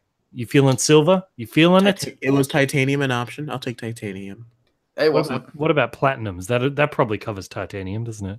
Maybe. I don't know. I feel like I want a really strong metal, not like gold. Vibranium? Which you can... Adamantium? Adamantium, actually, yes. Vibranium, adamantium alloy, if I may. Yes, please, I'll take that one. And then just have Thanos. Just get all the copper and make a really smelly bronze suit of armor. I smell like a giant penny. So Lynn Star question says, does Harry Potter have the potential to have a universe as expansive as Star Wars or the MCU? I say no. What do you guys say? The MCU probably. In the terms of not necessarily the comic books, but in terms of what the films have accomplished. I mean, in many ways, Harry Potter was that franchise that conquered the world for a decade. So, I mean, I absolutely think that has the chance that if the Crimes of Grindelwald is able to become a movie that is more than just people thought it was either pretty good or people like me who just didn't like it flat out. If Crimes of Grindelwald can get that kind of more universal acclaim that the first few Harry Potter movies got, then this can definitely become a real thing and very much expand. It's already got like 3 rides Universal Studios. It has its own theme park. Harry Potter is already a huge deal. It's just because you hate the movies, Bandit, whether or not you like them or not, Harry Potter is a very massive thing, kind of a worldwide phenomenon. Sorry, guys, just a quick side point, and then we'll jump back in this question. Sam Heinrich gave us $2, said, make me moderator, please, so I can post Discord link in the chat. I love how we ignore people until they give us money. I love that so much. I thought we already did that. Sam, didn't I make you moderator last night? Wasn't that what we did? Oh, I'll talk to you in the chat, Sam. We'll sort it out. Sorry, guys, get back to what you're saying. Hashtag and Bandit last night. Just going to point that out. But I think Harry Potter, in terms of just having an expansive universe, it's not going to top Star Wars or the MCU, because the MCU and Star Wars, their universes are just the universes. Whereas for Harry Potter, you've got this whole wizarding world that is hidden and separate from the real world. So, like, logistically, it just simply can't be as big because it's a hidden society. Whereas like Star Wars and the MCU, that just is the universe, if that makes sense. Yeah. Well, I also think that we've only seen a small window of this world. I think you can easily go, I mean, much like something like Game of Thrones, you can go back and tell those classic stories of the people that founded Hogwarts, and you can talk about the Goblin Wars, and just there's so much Muggles in space. Like legitimately though, like and I would love to see what this universe looks like past the Cursed Child. In fact, if we can just wipe the Cursed Child from canon, that'd be perfect. But I would love to see what they were doing in this universe, something other than having a David Yates directed movie, because he doesn't understand how to make good Harry Potter movies anymore. I don't know what happened to him, but Crimes Grindelwald looks so bad. It looks awful, and I'm scared, Trilbee. I really am, because I really want to like these new Harry Potter movies, but they're just not selling me on them very much. I think the trailer was okay, but I need more from it in terms of just like stakes and also like inventive use. Like I don't want to sound really shallow. I just want like better action set pieces. I don't know. That's absolutely understandable. David Yates' first movie was the Dumbledore versus Voldemort fight, and that's awesome. That's a great fight. Yeah. So like he's capable of it. I know it's there. He probably just isn't hungry for it anymore is the problem. He's been making these movies for 10, 15 years now. Yeah. But if they're gonna make the like action and the set pieces smaller, which is fine, you need to make the characters like even more like and the relationships even more important and well defined. But the fact that apparently they're not even going to mention the Dumbledore and Grindelwald relationship or romance or like barely allude to it means that you're not going to be going in that like intimate directions that the story seems to like demand. I don't want to judge it. I love Harry Potter franchise. Let's just wait until like November. But have you been to the Universal Studios ride? No, but I've been to the Harry Potter Studios in London. Yeah. There's a really freaky Robbie Coltrane head. Like because if for the shots when Hagrid is with like normal sized people, they just have a really tall actor and they put this massive animatronic head on top of him, and it's a freaky head. Scary shit. So I'm listening to you. I'm looking in the comments. It's like if Thanos were to kill them, who would die off first? If we were just like Trey dies, Bandit doesn't. Not sure about Trilbee. I just love this. Not sure about me. Not sure about Trilbee. 50-50 on Trilbee. Do we have the next question, Bandit? I know someone said did Thanos kill half of all the dolphins in Infinity War? And the answer is no, because the dolphins are no longer around. They said so long and thanks for all the fish, and they flew off into another dimension. Yeah, and then they ran into SpongeBob in their giant time cube. No one else saw that movie? Okay, I did. All right, yes, I do have the next question, but so do you guys. I sent them to you on Skype. Michael Mann says, do you think Jaws should be remade? Sure.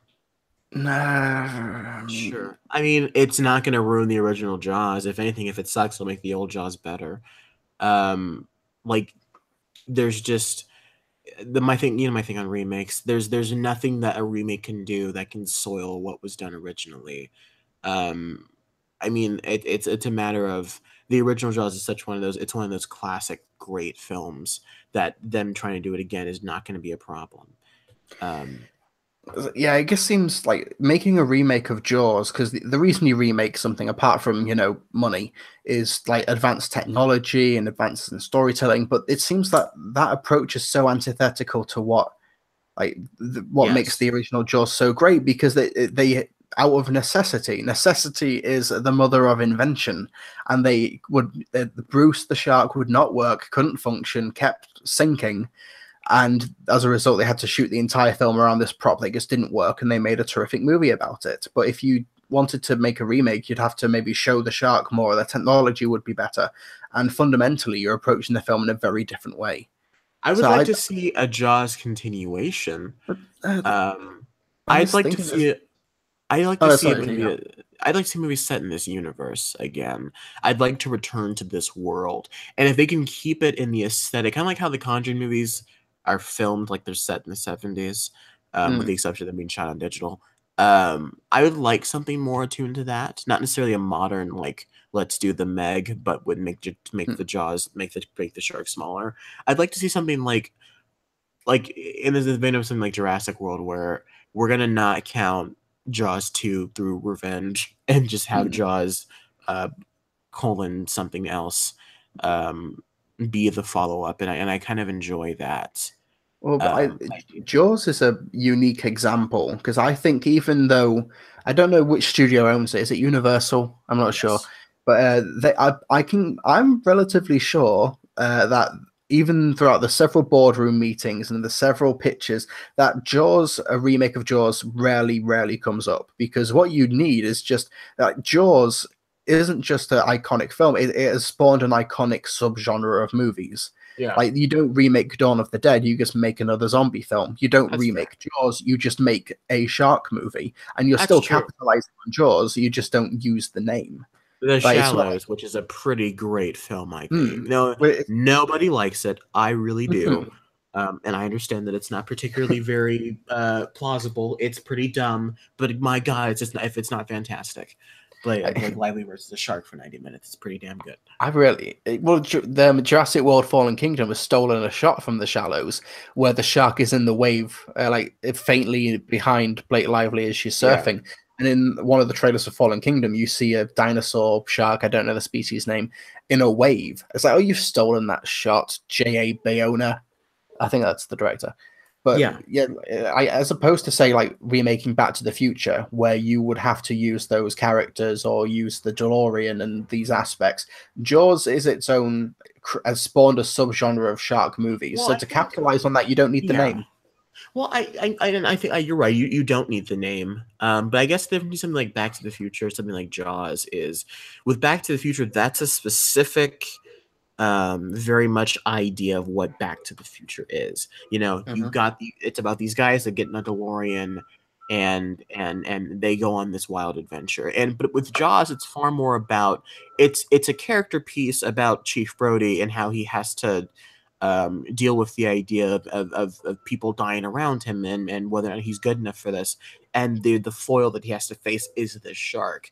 And so I think I like the idea of having the shark be a place of foil for other people. And I don't know. And I get the idea of you're really only using Jaws for the name, but I think to say that we shouldn't touch Jaws because it's already exists as a film seems a little, how do I say this, odd. I don't know.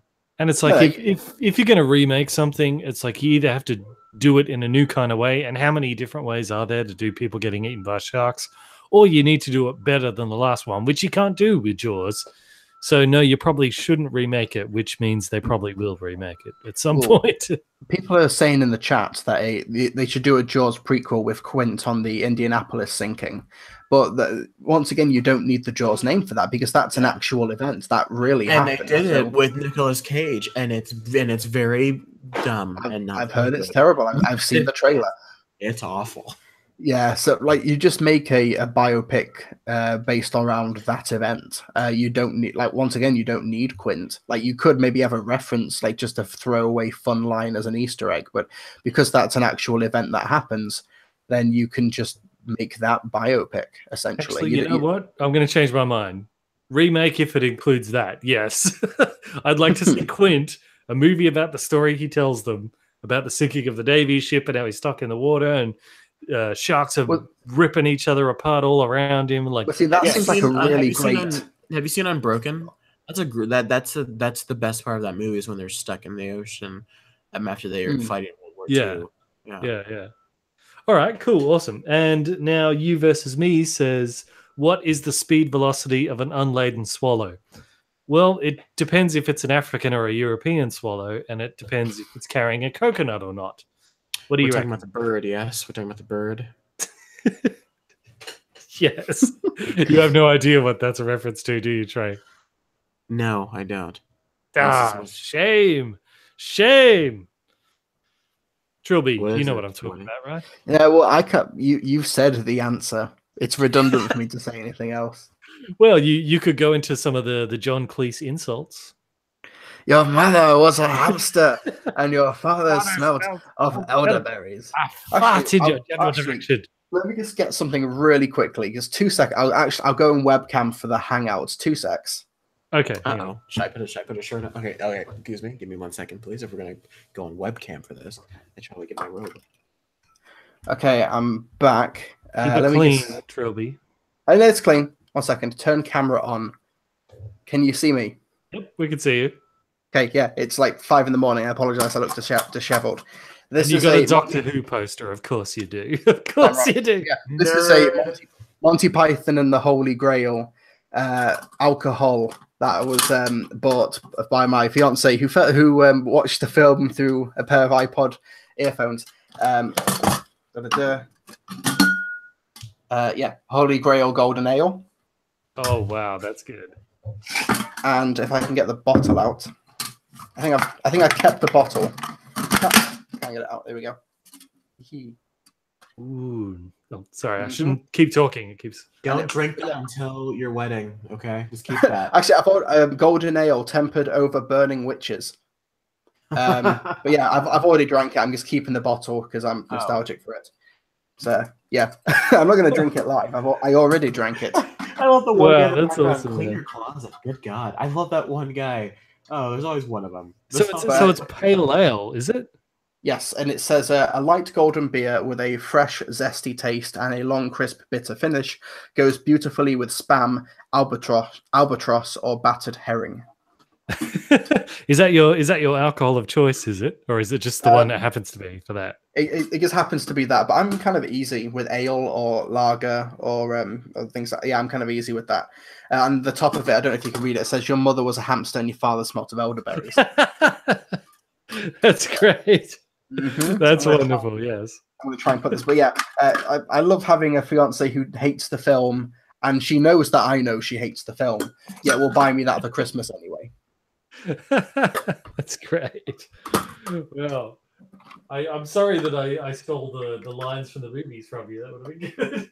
It's all cool. All right, so Ampwich says, question: on a scale of 1 to 10, what is your favorite color of the alphabet? 42. This has layers. This that was a good layers. Orange. Yeah, there we go. That was a good one. I liked it in the chat, you versus me. I'm assuming this is when I said, oh, give me a minute, I'm going to get something. He says he's going to kill. It just brings back a dead kid. Anyways, guys, this is my new prize. This is my trophy. Oh, God. Oh, my God. Okay. What's the next? Where'd he go? Bandit? I'm going to keep reading his questions here if he's not back. You there, Bandit? Yeah. Hang on. Oh, okay. He's getting his own pint glass. Yeah, go ahead. Ask the question, guys. I'm just texting someone. Yes. Let's jump to... we answered the Taika Waititi episode. We'll probably do that one fairly soon, because we're probably going to have a free weekend here pretty soon. If Star Wars... this is asked by Lynn Star. If Star Wars is in a galaxy far, far away, doesn't that mean Earth is in the Star Wars universe? Yes, it is, because there's a legend story where Han Solo meets Indiana Jones. So really? No. Yes. You ruined it. You ruined it. It's not supposed to. It's supposed to be in a far, far away. So I assumed it was far, far away from Earth. No. Sorry, isn't this? There's a spin-off comic where Indiana Jones finds the skull and the blaster of Han Solo, or something. I think I could be wrong. Hulk Pulser says Bandit is texting the police about Trilbee. Yes, that's what I was doing. We found you and your Doctor Who poster. You'll never take it alive. The kid. No. I was texting my special lady. That's who I was texting. Oh, okay, guys. All right. You guys know. Shut up. All right, you guys know what to do. All right, go to the wiki page. Unnamed special man. He has an unnamed boyfriend. Everyone, write it down. Put it in the wiki. I'm calling it. Yes, there it is. We all have it.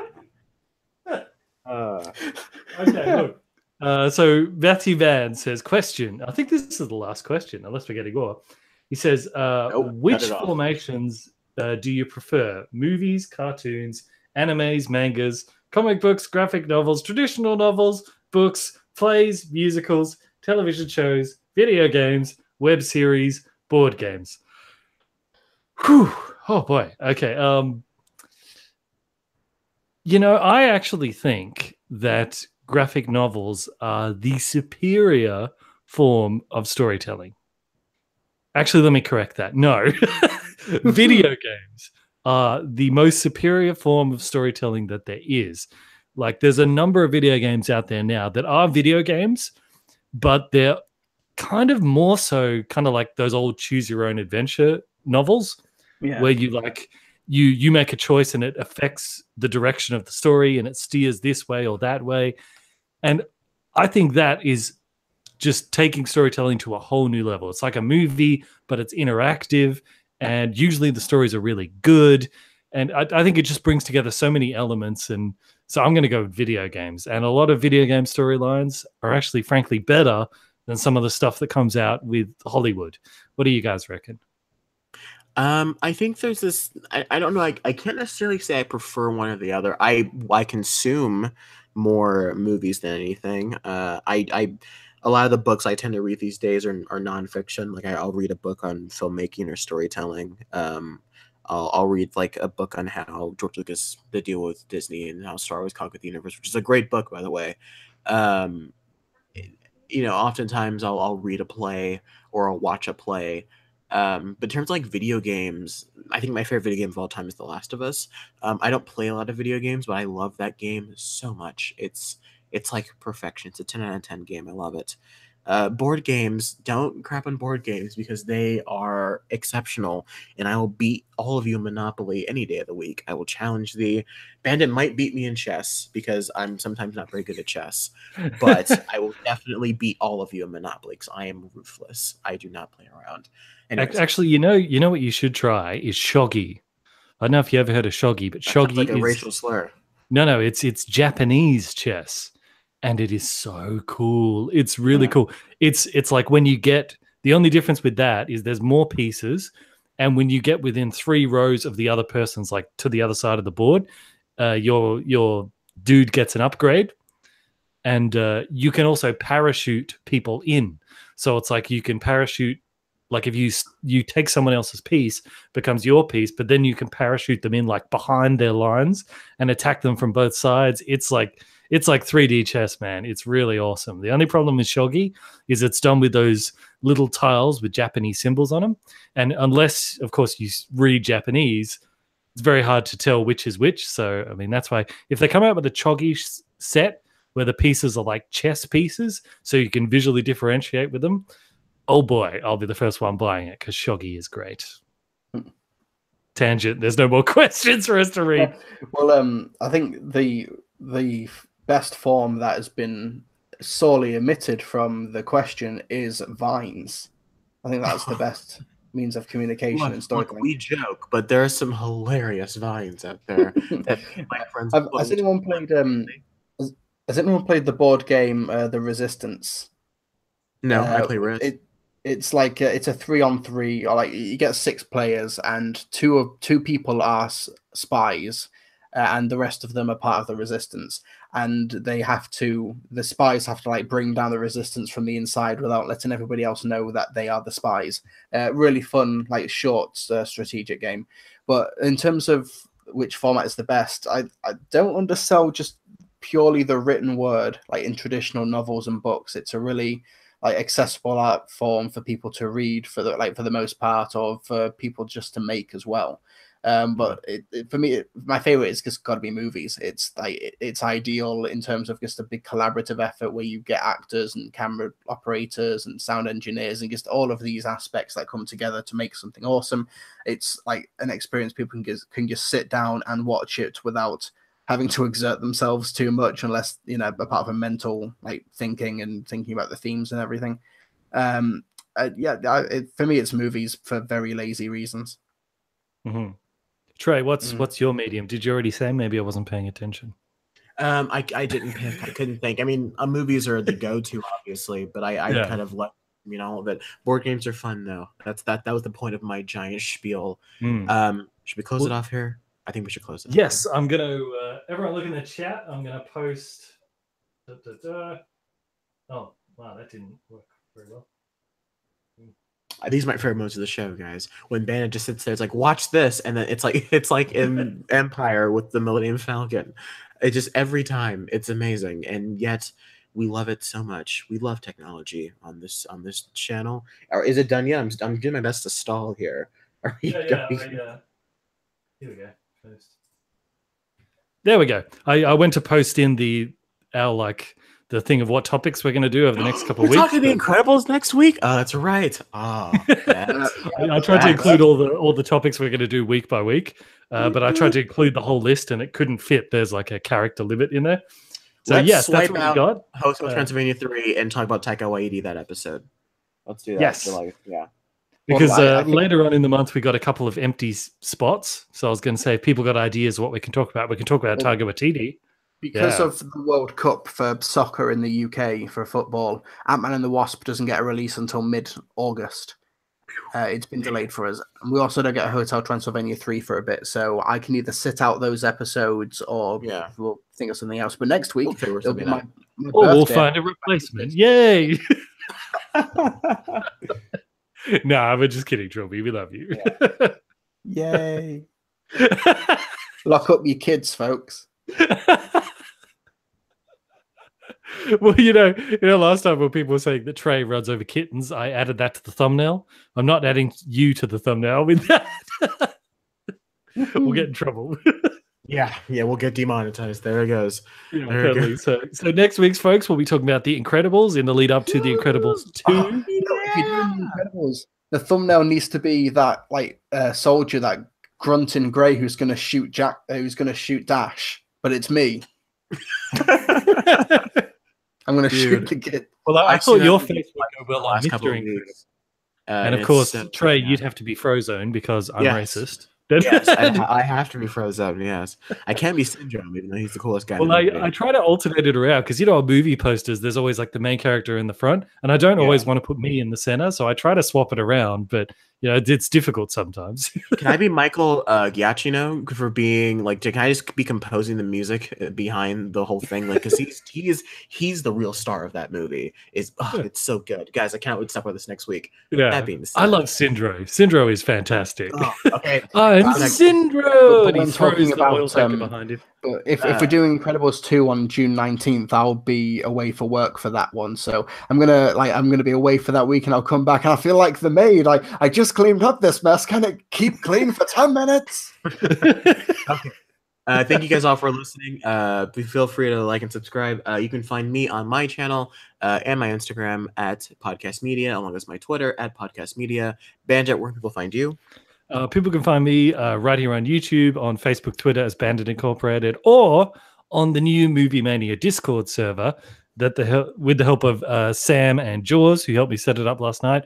I'll be adding more stuff to that as I slowly become more tech literate about the Discord. Get rid of the bodies. I love it. Yep. So if you're active on Discord, add us on that. Check us out on that because we'll be on the weeks where we're not sure what to talk about. We might sort it out in the Discord and do some brainstorming from you guys. So yeah, you can find me there. Where can people find you, Trilbee? You can find me. I just looked at the chat. It's funny. Careful. You can find me on YouTube at Mr. TARDIS Reviews or at Trilbee Reviews. You can find me on Twitter also at Trilbee Reviews. You can also find me if you're into Doctor Who or just TV directing. You can find me on the Galactic Yo-Yo podcast this past week, talking about the directors of Doctor Who and how TV was directed in the 60s, 70s, and the 80s. And you can also find me frequenting the Twitch live stream where they're doing the 300+ hour marathon of all of the Doctor Who stories. London 1965. Those of you, no one's going to get this. No one's going to get What was the name of the podcast you said you were guesting on? Galactic Yo-Yo. That's a reference to a Doctor Who story. But yeah, it was only a one-off. I've been on the podcast before, so I'm not a regular co-host or anything, but it's a really good podcast if you're into Doctor Who or TV. Do you still make a lot of Doctor Who content? Truly? I really dropped the ball for the last series because I just really lost interest because it just wasn't very good. But now that Series 11 is on the horizon and Jodie Whittaker's been cast and it's a whole new creative team, I'm kind of getting that spark back again. So I'm doing more regular content. I've done like 2 videos in the past 2 days and I'm doing regular content again. Groovy. Yeah. You can find that on the Mr. TARDIS Reviews YouTube channel. Hey, if you were to recommend like one episode to get, like, if people are like, I don't know if I'm into this or not, what's the episode you'd recommend? There's an episode in series 3 of the new series called Blink. It's very newcomer friendly. It's a story where the main character, is not in it very much. It's a Doctor Light episode, but it's the one that like won all of the BAFTAs, won all of the awards. It's really critically acclaimed. It's a great piece of 45-minute TV. I don't know if this applies to people outside the UK, but just today they added all of the past like 10 to like 13 years of Doctor Who on the BBC iPlayer. So yeah, check out Blink. Failing that, check out a story called Dalek from series 1 or The Girl in the Fireplace. Cool. Yeah, those will be the 3. The Girl in the Fireplace. Of course you'd like that, Trilbee.